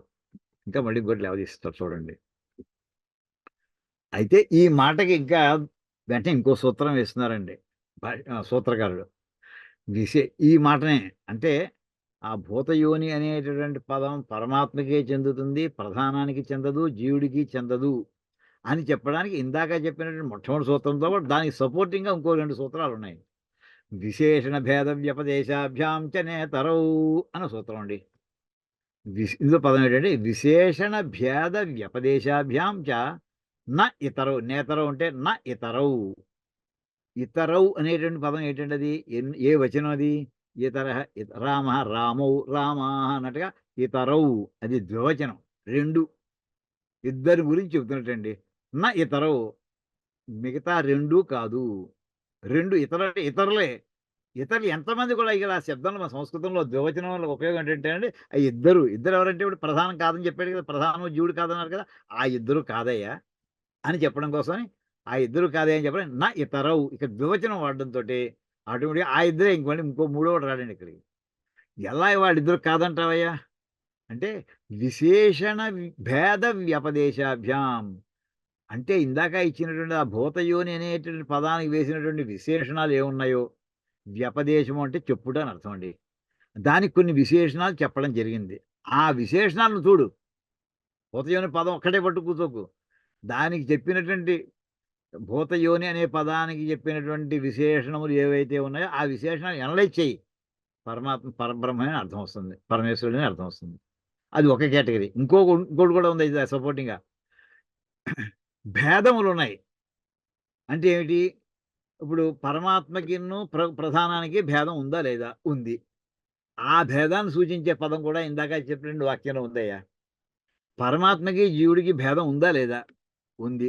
ఆ మాట కూడా ఆ తేడా కూడా అందులో చెప్పడం జరిగిందయ్యా. అంటే వాళ్ళకి వర్తించనటువంటి పదాలు ప్రధానానికి, జీవుడికి వర్తించని పదాలను కూడా విశేషణం కిందో, భేదం కిందో ఇందాకటి వాక్యాల్లో వేయడం జరిగింది. అందుచేత ఇతరవు ఆ ఇద్దరిని కూడా నువ్వు సమర్థిస్తానని అనకూడదింకా. భూతయోని అంటే వాళ్ళిద్దరు ప్రధానము, జీవుడు అనే మాటకి అర్థం చెప్తాను అనే మాట కుదరదయ్యా అని అక్కడికి చెప్పేశారండి. ఎలాగా? దీని మీద ఇప్పుడు విశేషణం. ఎక్కడెక్కడ ఆ మాటలొచ్చాయి. అంటే విశేషణాలు ఎక్కడ చెప్పారు? లేదా భేదాలు ఎక్కడెక్కడ చెప్పారు? అవి లిస్ట్‌తో ఇస్తారు కదా! ఇతశ్చ పరమేశ్వర ఏవ భూతయోనిః ఇతరౌ. అంటే ఏంటి? అందుచేత ఇందువలన అతశ్చ అంటే అందువలన. ఇతశ్చ అంటే ఇందువలన. అంటే ఇంతవరకు చెప్పినటువంటి కారణాలు ఏవైతే పైన చెప్పుకుంటూ వచ్చారో, ఆ కారణాలన్నిటి కూడా పరమేశ్వర ఏవ భూతయోనిః. అంటే భూతయోని అంటే చివరికి ఆ మాటకి అసలు అర్థం ఏంటండి? సృష్టికి అని అర్థం అండి. సమస్త భూతములు, భూతములు అంటే జీవులు, సమస్తమైనటువంటి బ్రహ్మాండాలు. అంటే పంచమహాభూతాలు, లేకపోతే జీవులు ఏ వస్తువు ఉందో, ఆ వస్తువులన్నీ కూడా భూతముల కింద లెక్క. అవి పెద్దవైతే మహాభూతాలన్నారు వాటిని. అందుచేత సమస్తమైనటువంటి ఉన్నటువంటి అంటే మనం ఏమని చెప్తామంటే ఎంటిటీస్ అంటాం కరెక్ట్ ట్రాన్స్‌లేషన్. లేదా బీయింగ్స్. బీయింగ్ అనే మాట పెర్ఫెక్ట్ అండి ఇంగ్లీష్ ట్రాన్స్‌లేషను. భూతం అనే మాటకి. అంటే ఎగ్జిస్టింగ్. భూతయోనిః. వీటన్నిటికి యోని అనే మాట ఏమంటే కారకుడెవరు? ఈ సృష్టి అంటే ఎక్కడి నుంచి సృష్టి ఎలా జరిగింది? భూతయోని అంటే వీటన్నిటి యొక్క సృష్టికి కారకుడెవరు? ఈ సృష్టికి కారకుడు ఎవరు అంటే పరమేశ్వరుడే. మూల కారణం అతనే. మూల కారణం బెవ్వడని వస్తుంది కదా! ఎవ్వనిచే జనించు జగమెవ్వని లోపల నుండు లీనమై ఎవ్వని యందునిందు పరమేశ్వరుడెవ్వడు మూల కారణమెవ్వడు. ఈ కారణానికి కారణం, కారణానికి కారణం అలా వెతుక్కుంటూ వెళ్ళగా ఎక్కడికి ఎండ్ అయిపోతుందో, స్టార్టింగ్ పాయింట్‌కి వస్తుందో, ఆ మూల కారణం ఆయనయ్యా అని మనం చెప్పుకుంటామంటే ఆ మాట చెప్తున్నారు. అంటే ఇక్కడ నేతరు అంటే ఎవరెవరు కాదో చెప్పేస్తున్నారు. ఇతరు అనే ఇద్దరు వాళ్ళిద్దరు అనగా ఎవరెవరు శారీర అంటే జీవుడు అని అర్థం అండి. శరీరంలో ఉండేవాడు. ప్రధానం అంటే మూల ప్రకృతిని చెప్పుకున్నాం. త్రిగుణాత్మిక. ఇంకా యాక్షన్ స్టార్ట్ అవ్వనటువంటి ప్రకృతి. వాళ్ళిద్దరూనా? అంటే ఇక్కడ పరమేశ్వరుడా? లేక ప్రధానం వీళ్ళిద్దరునా? వీళ్ళిద్దరు కాదయ్యా! కస్మాత్ ఎందుకు కాదు? అంటే ఇప్పుడు సూత్రాన్ని ఎక్స్‌ప్లెయిన్ చేస్తున్నారు. విశేషణ భేద వ్యపదేశాభ్యాం. కొన్ని విశేషణ పదాలున్నాయి అందులోను. కొన్ని భేదాలని చెప్పేటటువంటి పదాలు కూడా అందులో కనిపించాయి. ఇందులో ఇందాక చదివినటువంటి మన మొట్టమొదటిలో సూక్ష్మ, అద్రేశ్య అని చెప్పుకొచ్చాం కదండీ! చాలా చిన్నవాడు, చాలా సూక్ష్మంగా ఉంటాడు, కనిపించడు, అన్ని చోట్ల ఉంటాడు. ఆ పదాలు ఉన్నాయి. విశినష్టిః ప్రకృతం భూతయోనిం శారీరాద్ విలక్షణత్వేన. అంటే ఏది ఇందులో చిన్నది ఒక విశేషణం చెప్పు. దాన్ని వర్ణించింది. భూతయోని అనే పదానికి వేసిన విశేషణంలో జీవుడు కాదు అని చెప్పడానికి ఏదో ఒక పదం ఉందా? ఉందయ్యా. ఏమిటది? ఏంటంటే దివ్యః, దివ్యః హి అమూర్తః పురుషः స బాహ్యాభ్యంతరః హియజః అప్రాణః హ్యమనాః శుభ్రః. ఇది కూడా ముండకోపనిషత్తులో వాక్యం అండి. అక్కడ ఒక పదం ఉందయ్యా. దివ్యః అనే పదం ఉంది. ఈ దివ్యః అంటే ద్యులోకానికి సంబంధించినటువంటి వాడు. మనకి మన భూలోకం, భువర్లోకం, సువర్లోకం మన అన్ని లోకాలు ఉన్నాయి కదండీ! అంటే మధ్యలోకం మనది. భూలోకం కింద ఈ మూడిటిని ఊర్ధ్వలోకాల్లో భూమి కిందది.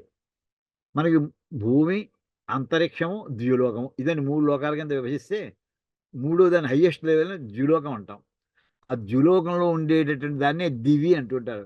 దివి నుండి భూమికి ఏ తెంచారు అంటుంటారు చూసారా? దివి అంటే అక్కడి నుంచి అంటే స్వర్గలోకం చెప్పుకుంటూ ఉంటాం. అంటే నక్షత్ర మండలాలు అవన్నీ ఉండేటటువంటి ద్యులోకం. మధ్యలో ఉండేటువంటి కొంత ప్రదేశం ఈ ఐనోస్ఫియర్స్ ఇలాంటివన్నీ కూడా అంతరిక్షము. చివరి వాటి కింద ఉండేటువంటి భూలోకం. ఇక్కడ ఈ ఇందాక చెప్పినటువంటి ఆ భూతయోని అనేటటువంటి పురుషులు అనుకుందాం. పురుషుడు అంటే పురుషుడు, స్త్రీ అని కాదు. ఒక ఎంటిటీ, ఒక వస్తువు, ఒక పదార్థం. అది పరబ్రహ్మే. అది ఎటువంటిదని చెప్పా దివ్యః ద్యులోకానికి సంబంధించిందయ్యా అని చెప్పడం జరిగింది. ఈ జీవుడు వీడు భూలోకానికి సంబంధించిన వాడే వీడు. భూలోకం దాటి వెళ్ళలేడు వీడు. అంచేత ఎప్పుడైతే ఇది భూలోకం కాకుండా మూడో లోకం గురించి ప్రస్తావన వచ్చిందో, సో జీవుని కొట్టేసినట్టు అయిపోయింది. ఇది వీడి టాపిక్ కాదనమాట. అలాగే అమూర్తః ఆకారం లేదు. మామూలు జీవులందరికీ ఏదో ఆకారం, ఏనుగో, సింహమో, పెద్దబులో, కుక్కో, పిల్లో ఏదోటి ఓ ఆకారం, మనిషో, ఎలకో ఏదోటి. అలా ఒకటి అన్నిటి ఆకారాలు ఉంటాయి. ఈ జీవులన్నింటికి కూడా అమూర్తః ఆకారం లేనటువంటి వాడు. ఇలా ఈ స బాహ్యాభ్యంతరః అంటే బయట, లోపల కూడా ఉండేటటువంటి వాడు అతను. అజహ పుట్టుక లేనటువంటి వాడు. అప్రాణః ప్రాణం అనేది అతనికి ఇర్రెలెవెంట్. అమనాః మనస్సు లేనటువంటి వాడు. శుభ్రః సంపూర్ణమైనటువంటి స్వచ్ఛతే స్వచ్ఛత. పార్టికల్ 1 పార్టికల్ ఇన్ మిలియన్స్‌లో కూడా అతనిలో పొల్యూషన్ ఉండదు. అంటే అదేంటి పార్టికల్ అంటే ఈ దుమ్ము, ధూళి ఉంటుంది కాదండి. అంటే డస్ట్‌లెస్ అనమాట. అంటే ఏంటి డస్ట్ అంటే ఇక్కడ దానికి పాప పుణ్యాలు ఉండవు అని అర్థం అండి. శుభ్రః అంటే కర్మ ఫలములు ఏదీ లేనటువంటిది. శుచిగా ఉండేటటువంటిది అది. ఏమండి ఇది ఈ రకంగా వర్ణించిన దాంట్లో నహి ఏతత్ దివ్యత్వాది విశేషణం ఈ దివ్యత్వము ఇప్పుడు చెప్పినటువంటి ఆది అని మొదలైనవి ఇవన్నీ కూడా ఈ లిస్ట్ అంతా కూడా దివ్యత్వాది విశేషణం అవిద్యా ఇది ప్రింటింగ్ మిస్టేక్ తప్పండి. ప్రత్యుపస్థాపిత పా ఉండాలి వాపడేది. ప్రత్యుపస్థాపిత నామ రూప పరిచ్ఛేదాభిమానిన తద్ధర్మాన్ స్వాత్మని కల్పయత శారీరస్య ఉపపద్యతే. ఈ నా అనేటువంటి చివరికి పెట్టుకోండి. ఇప్పుడు ఇక్కడ ఇప్పుడేటువంటి ఈ నా ఇక్కడ కాదు, ఇక్కడ వాడకూడదు. చివరికి నా ఉపపద్యతే అని వస్తుందండి. అంటే ఇక్కడ వాడినటువంటి కొటేషన్స్‌లో చెప్పినటువంటి దివ్యత్వము మొదలైనటువంటి విశేషణాలన్నీ కూడా జీవుడికి వర్తించవు. ఈ జీవుడని చెప్పడానికి జీవుడి యొక్క లక్షణమే చెప్తున్నారండి ఇక్కడ. అవిద్యా ప్రత్యుపస్థాపిత వీడిలో అజ్ఞానం గడ్డ కట్టుకుని ఈ జీవుడికి. ఆ అజ్ఞానం వల్ల ఏమైందంటే నేను వేరు. నేను ఈ పనులు చేశాను. నేను ఉద్యోగం చేశాను. రిటైర్ అయ్యాను. లేదా ఇంట్లో కూర్చున్నాను. నాకు ఇంతమంది మనవలు, ఇంత ఆస్తి ఉంది, ఇంత ఐశ్వర్యం, ఇన్ని భోగాలు అనుభవించాను. ఇలా నేను చెప్పుకునేటటువంటి ఈ కారణం అంతా కూడా అవిద్య వీడికి వెనకాల ఉండేటటువంటి పెద్ద కారణం. ఆ అవిద్య వల్ల వీడికి నా పేరు ఇటువంటిది. నన్ను వీడు ఇన్సల్ట్ చేశాడు. లేదా నన్ను వీడు గౌరవించాడు. ఇలాగ నామము, రూపము, పరిచ్ఛేదం డిలిమిటింగ్ ఫ్యాక్టర్స్ అండి. అంటే యెస్ నా పేరిది, నా అడ్రెస్ ఇది అని ఇలాగ వాడు వేరు, నేను వేరు ఈ రకంగా నామముతోటి, పేరుతోటి, రూపంతోటి పరిచ్ఛేదం సెపరేట్‌గా చేసుకోవడం. ఈ లక్షణం ఉండేటి పరిచ్ఛేద అభిమాన్యః ఎవరు వీళ్ళు? జీవులందరూ కూడా ఈ రకమైన లక్షణాలు కలిగినటువంటి వాడు. తద్ధర్మాన్ ఈ లక్షణములన్నిటిని కూడా స్వాత్మని కల్పయత తన యందు ఆరోపణ చేసుకుంటూ ఉంటాడు వీడు జీవుడు.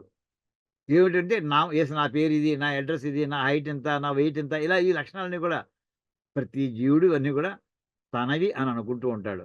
ఈ రకంగా అనుకునేటటువంటి శారీరుడు అంటే అప్పుడే చెప్పానండి జీవుడని. శారీరస్య జీవునికి ఉపపద్యతే ఇది వర్తించదు. అంటే పైన చెప్పిన లక్షణాలు దివ్యం అంటే దేవతా సంబంధించినటువంటి ద్యులోకానికి సంబంధించినటువంటి ఆ లక్షణం ఏదైతే అన్నారో అది అమూర్తత్వం లోపల బయట ఉండడం అనేది మనం బయట ఉన్నామా లోపల ఉన్నామా ఎక్కడో తెలియదు మనకి. అలాగే పుట్టుకు లేకపోవడం, నేను పుట్టాను అనుకుంటాడు. డేట్ ఆఫ్ బర్త్ ప్రతి వాళ్ళు కంఠస్థం అయిపోయి ఉంటుంది. అది మనం పుట్టామని ఆయన పుట్టడం చెప్తున్నాడు అక్కడ. అజహ ఆ లక్షణాలు జీవుడికి వర్తించవు.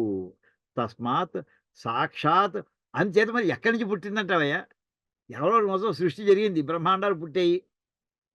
భూతయోని అనే దాంట్లో నుంచి పుట్టిందన్నాం. మరి ఆ భూతయోని ఎవడై ఉంటాడయ్యా? భూతయోని అంటే ఇక్కడ ఏం చెప్తున్నాడంటే తస్మాత్ సాక్షాత్ ఔపనిషదః పురుషః ఇహ ఉచ్యతే.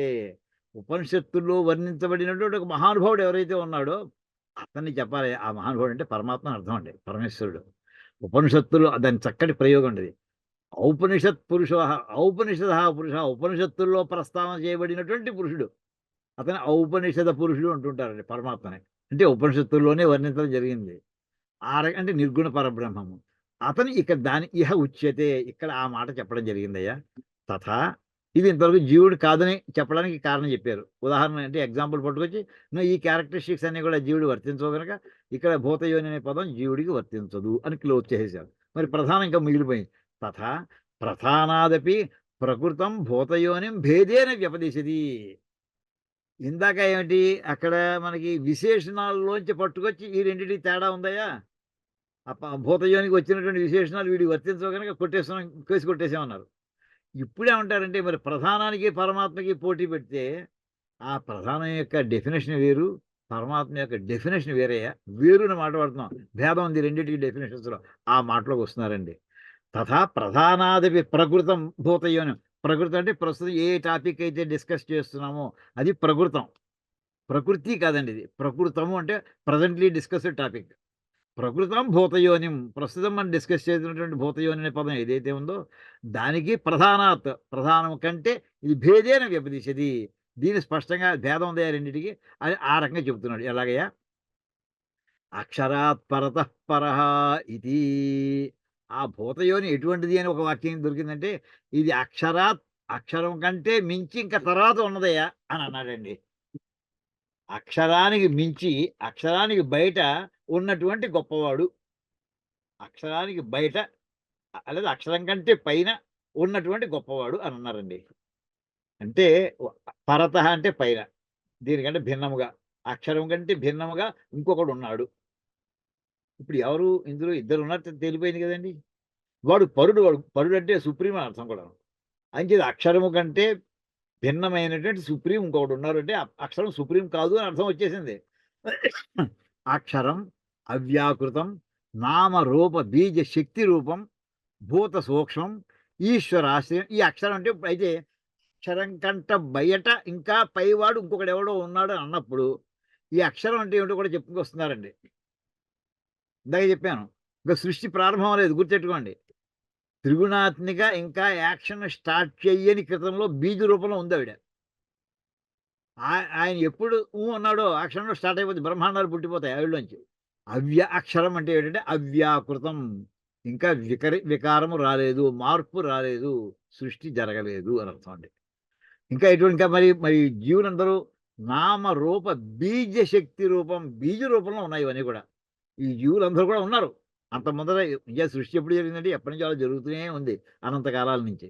అంచేత అంతకు ముందర నామం పేర్లు కానీ రూపాలు కానీ ఇవన్నీ ఎలా ఉన్నాయంటే బీజ రూపంలో ఉన్నాయి. ఎవరిలో? ఆవిళ్ళు. ఇవన్నీ కలిసిన ఒక ముద్దే ఆవిడండి అనుకుందాం. ఇంకా ఎటువంటిది? భూత సూక్ష్మం, సమస్తమైనటువంటి బీయింగ్స్ యొక్క అత్యంత సూక్ష్మాతి సూక్ష్మమైనటువంటి ఒక రూపం ఈవిడ. అక్షరం అనేటటువంటి పదం చేత సూచించబడే ప్రధానం. ఆవిడ అక్కడ ఇండిపెండెంట్గా ఉంటుందా? లేదయ్యో, అది ఈశ్వరాశ్రయం, ఈశ్వరుని ఆశ్రయించుకుని ఉంటుంది. అది ఇండిపెండెంట్గా ఆయన్ని కంట్రోల్ చేయలేదు, ఆయన కంట్రోల్ చేయలేదు. ఏమండి? ఈశ్వరాశ్రయం అని చెప్పి ఇక్కడ నెక్స్ట్ ఇంకా తస్యై అయితే ఆవిడని పెట్టుకున్నాక ఆవిడ సహాయంతో నిర్గుణ పరబ్రహ్మం సగుణ రూపాన్ని ధరించడం జరిగింది. అంటే ఆయన ఇంత శక్తివంతమైనటువంటి అక్షరాన్ని సహాయంగా ఊతకర్రగా పెట్టుకుని ఆయన నిర్గుణ పరబ్రహ్మము సగుణ బ్రహ్మము అయ్యాడు. తస్యైవ ఉపాధిభూతం, ఆయన ఆకారం, ఆయన అంటే ఎవరు? నిర్గుణ పరబ్రహ్మం. ఆయనకు సగుణ బ్రహ్మంగా మారాడు. ఓ కృష్ణ పరమాత్మ కిందో, శ్రీరాముడి కిందో, ఇంకో నరసింహస్వామి కిందో. ఉపాధిభూతం, ఆ ఆకారం ఎలా వచ్చింది? ఈవిళ్ళలోంచి వచ్చింది. సర్వస్మాద్వికారాత్ పరహ, ఆయన ఎటువంటి వాడి మార్పులన్నీ కూడా కారణానికి, వికారం అంటే మార్పు అని చెప్పుకున్నామండి. సర్వస్మాద్వికారాత్ పరహ, అన్ని రకముల మార్పుల కంటా కూడా ఇంకా ఉన్నతమైన వాడు, అంటే మార్పు లేనటువంటి వాడు, అవ్యయుడు. పరహ యో వికార తస్మాత్ పరతః పరం ఇది భేదేన. అంటే ఇదంతా కూడా అమ్మవారు చెప్పుంటే, ప్రధానం చెప్పుంటే ఆవిడ మార్పు ఏ క్షణం మార్పు చెందే లక్షణం ఉన్నది ఈవిడ. ఆయన మార్పు చెందనటువంటి లక్షణం ఉన్నవాడు ఆయన. అందుచేత తస్మాత్ వికార పరతః పరం అంటే దానికంట ఇంకా బయట ఇంకా గొప్పవాడుగా ఉన్నటువంటి వాడు ఎవరైతే ఆ రకమైన భేదేన వ్యపదేశాత్, ఈ రెండిటికి ఉన్నటువంటి తేడాన్ని చెప్పుట చేత ఇక్కడ భూతయోని అంటే అర్థం ఏంటంటే పరమాత్మనం ఇహ వివక్షితం దర్శయతి. అది ఇక్కడ చెప్పదలుచున్నటువంటిది భూతయోని అంటే పరమాత్మ అని ఆ మాటకి ఇక్కడ వివరించడం జరిగిందయ్యా. నా అత్ర ప్రధానం నామ కించిత్ స్వతంత్రం తత్వం అభ్యుపగమ్య తస్మాత్ భేద వ్యపదేశ ఉచ్యతే అనేప్పుడు ఇక్కడ ప్రధానం నామ కించిత్ స్వతంత్రం, అది స్వతంత్రమైందా? లేదు. అది ఆ పరమ పురుషుడు ఎవరైతే ఉన్నాడో, పరాత్పరుడు ఎవరైతే, పరాత్పర పదం పరాత్పరుడు అంటూ ఉంటామండి, అందరం వాడతాం. పరాత్పరుడు అంటే అందరికి ఉన్న వాళ్ళకందరూ అన్నిటికంటే ఇంకా సుప్రీం అని, ఆయనే పరమాత్మ. ఆ పరాత్పరుడైనటువంటి వాడు ఎవరైతే, ఆయన స్వతంత్రుడు. ఈ దాని తర్వాత కింద లెవెల్‌లో సెకండ్, థర్డ్, ఫోర్త్, ఫిఫ్త్ ఎన్ని లెవెల్స్ ఉన్నాయో అన్ని లెవెల్స్ కూడా అన్నీ కూడా డిపెండెన్సే. అన్నీ డెరివేటివ్సే. ఆ రకంగా వాటన్నిటి స్వతంత్రత లేదు. తత్వం అభ్యుపగమ్య తస్మాత్ భేద వ్యపదేశ ఉచ్యతే. అంచేత రెండిటికి తేడా ఉందని చెప్పుకొస్తున్నాం. కిం తర్హి యది ప్రధానమపి కల్ప్యమానం శృతి అవిరోధేన అవ్యాకృత్యాది శబ్దవాచ్యం భూత సూక్ష్మం పరికల్ప్యతాం తస్మాత్ భేద వ్యపదేశాత్ పరమేశ్వర భూతయోని. అంటే మామూలుగా ప్రధానం కూడా అది అవ్యాకృతమయ్యా, ఇంకా సృష్టి అవ్వలేదని అన్నావు కదా, నువ్వు అంటే అనుకోవయ్యా. కానీ ఆవిడని మించినటువంటి వాడు ఇంకొకడు పైన ఉన్నాడు అని చెప్పడం జరిగిందా లేదా? అది గుర్తుపెట్టుకో. ఆవిడ కంటే పైన ఇంకొక ఆయన ఉన్నాడు. అమ్మవారి కంటే పైన ఒక ఆయన ఉన్నాడు. ఆయన ఇంకా అలాంటప్పుడు ఇంకా పరమేశ్వర భూతయోని ఇత్యేతత్ ఇహ ప్రతిపాద్యతే. అంచేత మొత్తం మీద కొన్ని లక్షణాలు కామన్ ఫీచర్స్ ఉండొచ్చు. కామన్ ఫీచర్స్ ఉండొచ్చు ప్రధానానికి, పరమాత్మకి. కానీ అల్టిమేట్‌లీ ప్రధానం అనేది డిపెండెంటు, పరమాత్మ అనేది ఇండిపెండెంట్. ఆ క్యారెక్టరిస్టిక్స్ ద్వారా ఇక్కడ భూతయోని అనే పదానికి పరమాత్మనే అర్థం తీసుకోవాలి, పరమేశ్వరుడిని అర్థం తీసుకోవాలి అని అక్కడికి తీసుకొచ్చారండి. అయిన తర్వాత ఇంకా నెక్స్ట్ ఇంకా మళ్ళీ వదిలిపెట్టట్లేదండి. కుతశ్చ పరమేశ్వరో భూతయోని. ఏమిటయ్యా మళ్ళీ ఎదురు ప్రశ్న వేస్తున్నాడండి. కుతశ్చ పరమేశ్వర, ఏమిటి భూతయోని అని అంటున్నావు కదా, సమస్త బ్రహ్మాండాలకి ఆవిర్భావకర్త ఆయన అంటున్నావు కదా, ఎక్కడుంది ఆ మాట? ఇక్కడ రూప ఇంకో సూత్రం చెప్తున్నారండి. ఇంకా ఇందాక చెప్పినటువంటి ఉదాహరణ వదిలిపెట్టలేదు ఈయన పూర్వపక్షి. ఇంకా ఆర్గ్యూ చేస్తూనే ఉన్నాడు. డిఫీట్‌ని ఇంకా ఫైనల్‌గా యాక్సెప్ట్ చేయలేదు. ఫైనల్ వాడు ఇంకా ఇతను సరే నేను చేతులు ఎత్తేయట్లేదు ఇతను. ఇంకా ఆర్గ్యూ చేస్తున్నాడు. ఏమంటే నువ్వు చెప్పిన ఉదాహరణలే ఉపనిషత్తులు ఇచ్చిన అంటే పూర్వపక్షి ఎవరు, సిద్ధాంతం ఎవరండి? 2 శంకరాచార్యులు వారే. ఈ ఆలోచనలు ఎవరు రెండోటి రాగలవా అసల? ఆయనే ఇలాంటి ప్రశ్నలు ఎవడైనా రేపొద్దున భవిష్యత్ కాలంలో వేస్తే మీరు ఇలా సమాధానాలు చెప్పుకోండిరా అని చెప్పి 2 రకాల ద్విపాత్రాభినయం ఆయనే చేస్తున్నారు ఇక్కడ. ఇప్పుడు ఇక్కడ ఇంకో మాట, ఇందులో రూప ఉపన్యాసాచ్చ. ఇందులో ఇందులో రూప ఆకారం కూడా ఇందులో ఉపన్యసించడం జరిగిందయ్యా. ఇందులో రూపాన్ని కూడా చెప్పడం జరిగింది. అంచేత ఎలా జరిగింది అంటే, ఇందాక సృష్టి అంతా ఎవరు చేస్తారని చెప్పావు? పరమాత్మ చేయడు, ఆవిడ చేస్తుందని చెప్పావు. ఆవిడికి అనుమతిస్తే ఆవిడ బ్రహ్మాండాన్ని సృష్టిస్తుంది. కానీ ఇక్కడ చెప్పింది ఎలా ఉందంటే, ఆయనే సృష్టి చేస్తున్నట్టు నాకు వార్త వస్తుందయ్యా. నువ్వు చెప్పిన వాక్యాలు చూసి స్పష్టంగా గుర్తెట్టుకోండి. మన నారాయణ పరోవ్యక్తాత్ అనే మాట ఎంత గొప్ప శ్లోకం. ఆ శ్లోకానికి ఈవేళ ఇక్కడ భాష్యం చెప్పుకుంటున్నామని అర్థం. భగవద్గీతలో భాష్యంలో మొట్టమొదట భూమికలో శంకరాచార్యులు వారు రాసినటువంటి నారాయణ పరోవ్యక్తాత్ అది మనం చెప్పుకున్నామండి. సింపుల్‌గా చెప్పేసాం. అవ్యక్తం మధ్య లెవెల్ తీసుకోండి. దానికంటే పైన ఉన్నటువంటి వాడు నారాయణుడు. ఆవిడలోంచి అండస్య 14 లోకాలు అది చెప్పుకొచ్చేసాడండి. నారాయణ పరోవ్యక్త అండం అవ్యక్త సంభవం అని చెప్పేసాం. ఈ బ్రహ్మాండం కూడా అవ్యక్తంలో సింపుల్‌గా చెప్పేసారండి అక్కడ వాక్యానికి. ఇక్కడ అదే వాక్యానికి ఆ మాట ఆయనకి అనడానికి ఆధారం ఏమిటి? ముండకోపనిషత్తు ఆధారం. భగవద్గీతలో ఆ శ్లోకం రాయడానికి వారికి ఆధారం ఏంటి? శంకరులకి ముండకోపనిషత్తులో వాక్యం. ముండకోపనిషత్తులో ఆ వాక్యంలోంచి ఆయన సారం తీసి అక్కడ మనకి రాశారు భగవద్గీతలో. కానీ దాని మీద చర్చ అక్కడ చేసే సందర్భం కాదు. ఇక్కడ పెట్టారండి దాని చర్చ అంతాను. ఆ పదం అంతా పట్టుకుని దాన్ని ఎంత విశ్లేషణ చేస్తున్నారో చూడండి అసల. అక్కడ అపిచ రూప ఉపన్యాసాచ్చ. రూపం అంటే ఇందులో సృష్టి ఇలా ఉంటాడు అని వర్ణించడం జరిగింది. అపిచ అక్షరాత్ పరతః పరః ఇత్యస్య అనంతరం. సరేనయ్యా, అక్షరం అనే మాటకి ప్రధానమనే ఒప్పుకుందాం. అమ్మవారని అర్థం, ప్రధానం అంటే అమ్మవారని అనుకుందాం. త్రిగుణాత్మిక మూలపుటం అని అనుకుందాం. అనుకున్నాక ఆవిడికంటే ఇంకా పైవాడని అన్నావు కదా. ఇత్యస్య అనంతరం తర్వాత అయితే ఇందాక వాక్యంలో ఉపనిషత్తులో ఏం వాక్యం ఉందయ్యా? ఏతస్మాజ్జాయతే ప్రాణః. ఏతస్మాత్ ఈయన నుండి ఎవరి గురించి చెప్పాడు? పరబ్రహ్మ గురించి చెప్పాడు. భూతయోని అంటే పరమాత్మయే అని చెప్పి పరమేశ్వరుడు అని చెప్పాడు. ఏతస్మాత్ ఈ పరమేశ్వరుడి నుండి జాయతే ప్రాణ, ఇతని నుండి అని అర్థం. ఏతస్మాత్ అంటే ఇతని నుండి ప్రాణం పుట్టింది. జాయతే పుట్టింది, ప్రాణం పుట్టింది. ఇది ఆ ప్రాణం నుండి భూమి పుట్టింది. ఇంకోటి మొత్తం పంచమహాభూతం ఆకాశం పుట్టింది. అందులోంచి వాయువు, వాయువులోంచి అగ్ని, అగ్నిలోంచి జలం, జలంలోంచి భూమి, ఇవన్నీ వరుసంతా చెప్పుకొచ్చారు కదయ్యా. అంచేత ఇది ప్రాణ ప్రభృతీనాం పృథివీ పర్యంతానాం తత్వానాం సర్గం ఉక్తవా. అంటే ప్రాణం ఇదో ఇతనిలోంచి అంటే పరమాత్మలోంచి ఇది ఈ ప్రాణం మొదలైనవి. ప్రాణ ప్రభృతీనాం ప్రాణంతో మొదలు అయింది. ఎంతవరకు మొదలు కరెక్టే. పృథివీ పర్యంతానం పృథివీ వరకు. ఆఖరిది ఏడోది, ఆరోదో, ఏడోది ఆ వరుసగా తీసుకుంటే. ఇది అంటే 1 లగాయతు 6 వరకు, 6 చివరి వరకు. ఎవరన్నా సామాన్యంగా మన ఇంటికి వస్తా ఉంటారనుకోండి, ఏమండి ఎన్ని గంటలకు రమ్మంటారు అడుగుతుంటారు. 10 తర్వాత రండి అన్నాం అనుకోండి. 10 తర్వాత కరెక్టే. ఎన్ని గంటల ముందర కూడా అడగాలి. మీరు ఎంతవరకు ఉంటారు? 10 తర్వాతే కరెక్టే. 12 ముందరో, 1 ఏదో ఇచ్చేది మధ్య టైం కరెక్టే. 2 చెప్పాలి. లోయర్ బౌండ్, అప్పర్ బౌండ్ 2 చెప్పాలి. ఒకటి చెప్తే 10 తర్వాత అన్నారు కరెక్టే. అది సాయంకాలం వస్తాడాయన. అప్పుడు అర్థం అవుదా? 10 పొద్దున్న 10 తర్వాత రమ్మంటే సాయంకాలం 6 అవును మీరు అప్పర్ చెప్పలేదు కదా! అలా కాదండి. ఎప్పుడు కూడా చెప్పేప్పుడు ఎక్కడ మొదలు, ఎక్కడ అంతము ఆ బౌండరీస్ చెప్పాలి. ప్రాణ ప్రభృతీనాం పృథివీ పర్యంతానాం. ఒకటోదైనటువంటి ప్రాణములకైతు, ఆరోదైనటువంటి పృథివీ. అయితే మిగతా 5 అంటే రెండోది ఆకాశము, మూడోది అన్నీ వరుస ఇందాక చెప్పాం కదా! 1, 2, 3, 4, 5, 6 పృథివీ పర్యంతం. పృథివీ ఆఖరుగా కలిగినటువంటి పర్యంతము. ఆ తత్వములు ఏవైతే ఉన్నాయో వాటి సర్గం అంటే ఉత్పత్తి. సర్గ అనే మాట ఉత్పత్తి అని అర్థం అండి. సర్గం ఉక్త్వా అంటే ఒకదాంట్లో ఎందులోంచి ఏది పుట్టింది వాటని చెప్పి తస్యైవ భూతయోనేః సర్వవికారాత్మకం రూపం ఉపన్యస్యమానం పశ్యామః. ఇంతవరకు చెప్పి మొత్తం పంచమహాభూతాలు దాని ముందర ప్రాణం కూడా ఎలా ఉద్భవిస్తాయో చెప్పి అక్కడే ఆ భూతయోనికి అన్ని రకాల మార్పులకి సంబంధించిన రూపం ఉన్నట్టు కూడా చెప్పడం జరిగింది. సర్వ వికారాత్మకం అన్ని రకాల మార్పులు చెందేటటువంటి రూపం. ఓ రూపం ఉంది ఆయనకి అని ఒక మాట వచ్చిందయ్యా. ఇది మళ్ళీ మమ్మల్ని డౌట్‌లో పడేస్తుందయ్యా. ఇంచేత పరమాత్మ మాకు తెలిసిన లక్షణం ఏంటి? ఆయన ఏ మార్పు చెందడు అని. ఇక్కడి వాక్యం ఏం చెప్తోంది? మార్పు చెందుతాడు అని.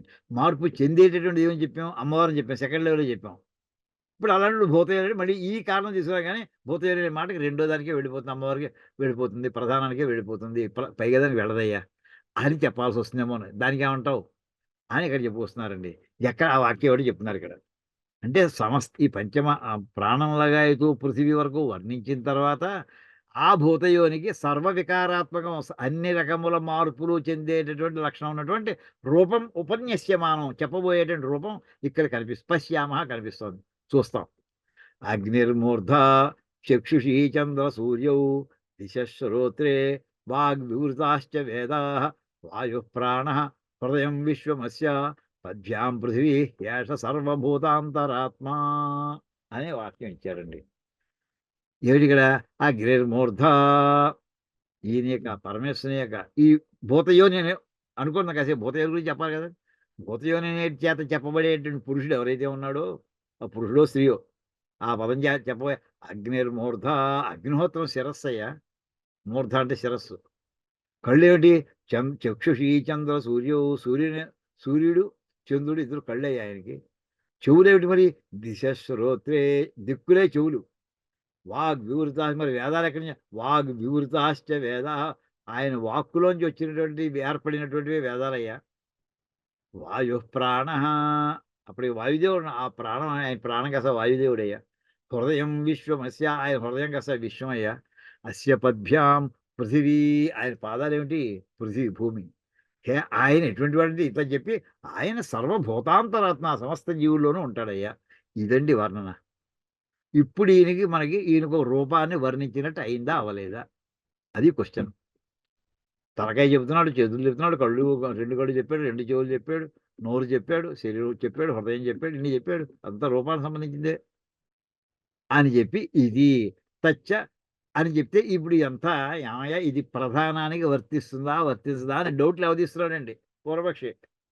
అనేప్పుడు ఈయన ఏమంటున్నాడంటే తచ్చ పర ఈ రూపం అంతా కూడా ప్రధానానికి అంట అని అడుగుతుంది ఆయన అంటున్నారు సీత. లేదే, ఇంత చెప్పింది బాగానే ఉంది. తచ్చ పరమేశ్వరస్యైవ ఉచితం. ఇదంతా కూడా పరమేశ్వరునికి మాత్రమే యోగ్యమైనటువంటి వర్ణనయ్య. పరమేశ్వరుడు మాత్రమే యోగ్యమైనటువంటి వర్ణన అనేప్పటికీ సర్వ వికార కారణత్వాత్, సమస్తమైనటువంటి వికారములకు కూడా ఆయన కారకుడు అవటం వలన, సమస్తమైన మార్పులకి ఆయన కారకుడు అవటం వలన అంటే పరమేశ్వరుడే ఇక్కడ భూతయోని అనే పదం చెందుతుంది. భూతయోని అంటే పరమేశ్వరుడే అర్థం వస్తుంది. నా శారీరస్య తను మహిమ్న.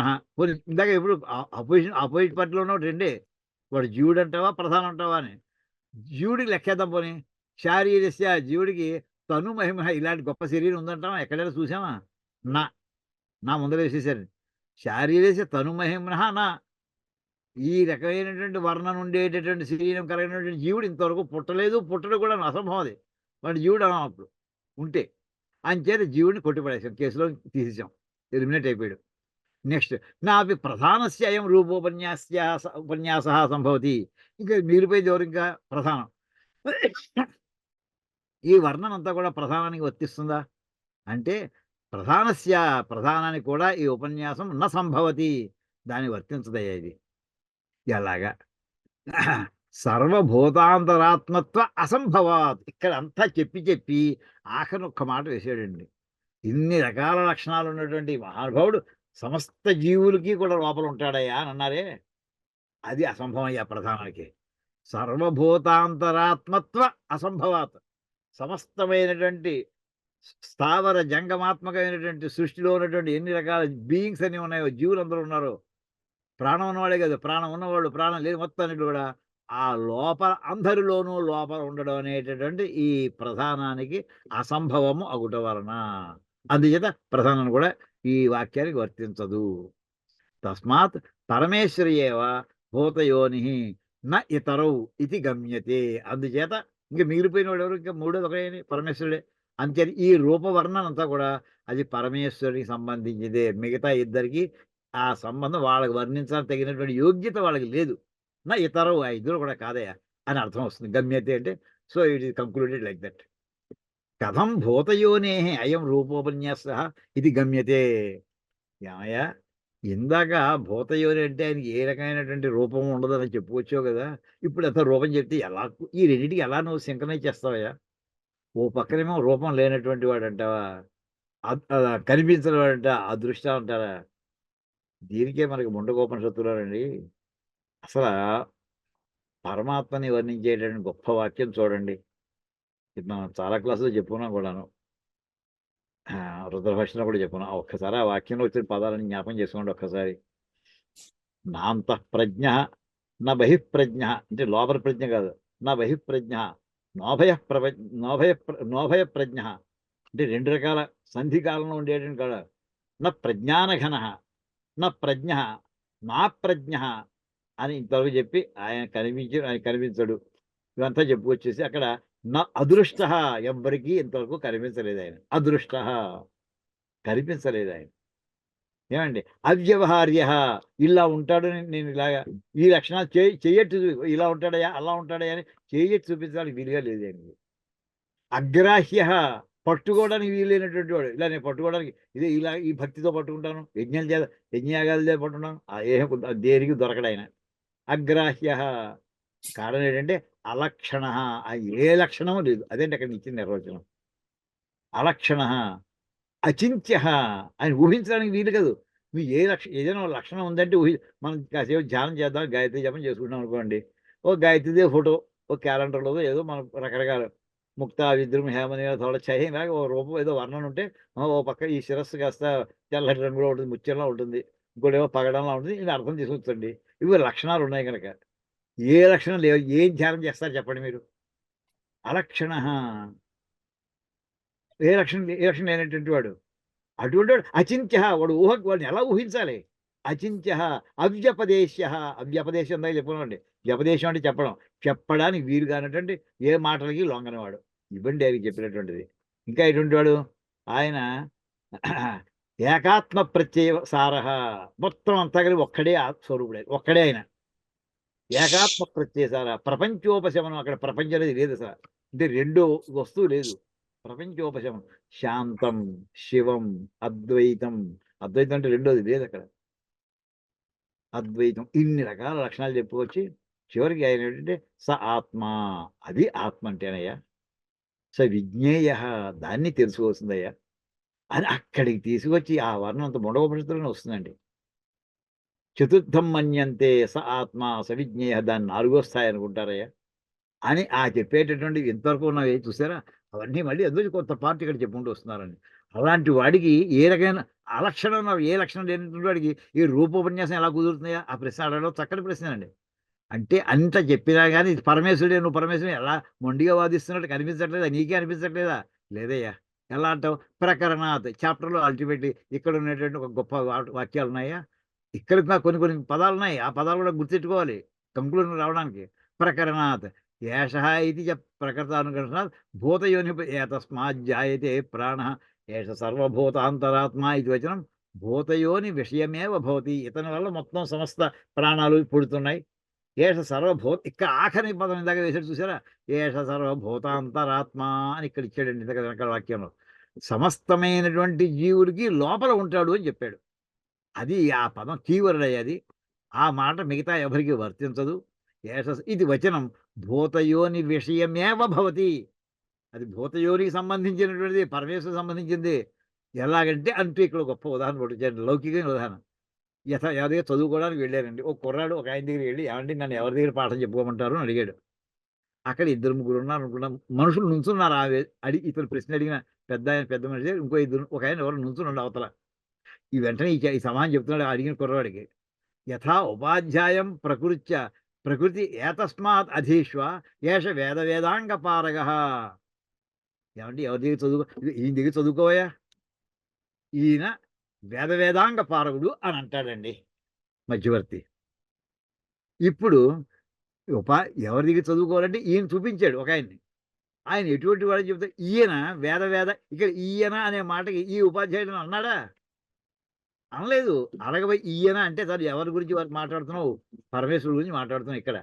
ఆ రకంగా ఇక్కడ టాపిక్ అన్నాడు పరమేశ్వరుడు. ఇక్కడ ఉపాధ్యాయుడి గురించి మాట్లాడుతున్నావు. ఈయన వేదాంగ పారంగడుతుడు అన్నాం అనుకోండి. అంటే ఈ ఉపాధ్యాయుడు వేదాలు చదువుకున్నాడు, వేదాంగాలు చదువుకున్నాడు. చాలా అత్యద్భుతమైనటువంటి ఎక్సలెంట్ వర్క్ అంతా చేసినటువంటి వాడు అని ఇన్ని విషయాలు ఈయన అనే పదం ఏదైతే వాడామో అది ఈ ఉపాధ్యాయుడి గురించే వర్ణిస్తుంది. కానీ ఈయన అన్నాడు, ఈ ఉపాధ్యాయుడు అనలేదుగా. ఇలా లోకంలో అదే మాట చెప్తున్నాడు. యథ ఉపాధ్యాయం ప్రకృత్య ఏతస్మాత్ అధీష్వ. ఈయన దగ్గర చదువుకోయా. ఏషః ఈయన వేదాంగ పారగ ఇది వచనం ఉపాధ్యాయ విషయం భవతి. అది ఉపాధ్యాయుడి గురించి ఆ మాట చెప్తుందంతా కూడా. తద్వత్ అదే రకంగా ఇక్కడ భూతయోని అనే మాట అంతా కూడా ఇక్కడ పరమేశ్వరుని చెప్పి ఈ పరమేశ్వరుడు సర్వభూతాంతరాత్మ ఉంది. అదే ఇక్కడ మళ్ళీ ఈయన అనేప్పటికి ఇక్కడ ప్రధానం పట్టరావచ్చా అండి? జీవుడు పట్టరా? ఈ క్వశ్చన్స్ కాదయ్యా. ఇదంతా కూడా పరమేశ్వరుడికి సంబంధించినటువంటి వర్ణం నడుస్తుంది ఇక్కడ. అని చెప్పి తద్వత్ కథం పునః అదృశ్యత్వాది గుణకస్య భూతయోనోర్ విగ్రహవద్ రూపం సంభవతి. అటువంటి ఏమండి మరి ఇంతవరకు కూడా రూపం ఉండదన్నారు, అలక్షణం అన్నారు. నేను చెప్పిన ఈ రూపం ఎలా వచ్చిందంటే ఇక్కడ వాటి రూపం వర్ణించడం కోసం కాదయ్యా ఈ వర్ణన అంతా కూడాను. రూపం వర్ణించడం కోసం వచ్చిందా ఈ మంత్రం, ఈ ప్రహంగంలో కాదు. ఆయన సర్వ వ్యాపకుడు ఆ మాట చెప్పడం. ఇందాకే చెప్పాం. వీడు కుంభకర్ణుడా? అంటే నిద్రపోతున్నాడు తప్ప వాడు ఆకారం వర్ణించాడా? వాడు ఎంత భోజనం చేస్తాడు? పడుకునే ముందు ఎంత తింటాడు? పడుకుని లేచాక ఇవన్నీ అందులో టాపిక్ కాదండి. అలాగే ఇక్కడ వివక్ష అంటే ఏది చెప్పదలుచుకున్నాడు? ఈ టాపిక్‌లో, ఈ చాప్టర్‌లో, ఈ పేరాలో ఏ విషయం చెప్పడానికి బయలుదేరిందంతా కూడా సర్వాత్మత్వ వివక్షయా ఇదం ఉచ్యతే. అతను సమస్తమైనటువంటి జీవుల్లోనూ కామన్‌గా ఉండేటటువంటి ఇతను ఆత్మస్వరూపుడుగా ఉంటాడు పరమాత్మ అని అది చెప్పడం కోసం సర్వ ఆత్మత్వ వివక్ష. సమస్తమైనటువంటి జీవుల్లోనూ కూడా ఆత్మరూపంలో అందరిలోనూ నేను అనేటటువంటి భావాన్ని కలిగించేటువంటి లక్షణంతో ఉండేటటువంటిది ఆ పరమేశ్వరుని యొక్క స్వభావము. అది వివక్ష. వివక్ష అంటే వక్తుం ఇచ్చా వివక్ష. అది చెప్పడం కోసం ఇంతే తప్ప ఇతను ఆకారం వర్ణించుకోవడం వచ్చినటువంటి పేరా కాదిది. నతు విగ్రహవత్వ వివక్షయా ఇది అదోషః. ఇక్కడ ఆకారాన్ని వర్ణించడం కోసం వచ్చిన పేరా కాదయ్యా ఇక్కడ. అంచేత ఇది అదోషః. ఇది తప్పేం లేదు అలా చెప్పడం వల్ల. అని చెప్పి వెంటనే అలాంటి సరిపోయిందా? వేదంలో అలా ఎక్కడ ఉందా? ఉంది. తైత్రీయోపనిషత్తులో వాక్యం ఉంది. అహమన్నం అహమన్నాదో ఓహమన్నాద అని మనకి భృగువుల్లో వస్తుందండి. ఆ ఎగ్జాంపుల్ పట్టుకొచ్చారండి ఇక్కడికి. అహమన్నాద ఇది తైత్రీయంలో మూడోదండి భృగువల్లి. ఇతివతు ఎలాగంటే అక్కడ ఏమిటంటే నేను అన్నమును తినువాడును అని అన్నాడండి. ఇక్కడ ఏమిటి ఈ 2 వాక్యాల్లో మనకి కామన్ ఫ్యాక్టర్ ఏంటి? అంటే సర్వవ్యాపిని.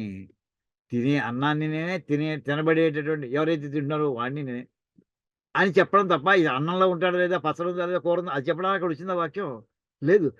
తినేటటువంటి అన్నంలోనూ నేనే. ఎవడు తింటున్నాడో వానిలో ఉన్నవాడిని నేనే.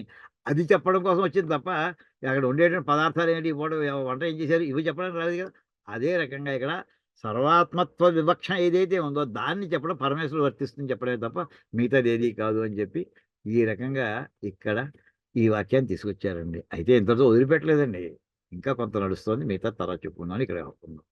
ఓం కాయేన వాచా మనసేంద్రియైర్వా బుద్ధ్యాత్మనా వా ప్రకృతే స్వభావాత్ కరోమి యద్యత్ సకలం పరస్మై నారాయణాయేతి సమర్పయామి. హరి ఓం తత్సత్ బ్రహ్మార్పణమస్తు శ్రీ సీతారామార్పణమస్తు ఓం తత్సత్.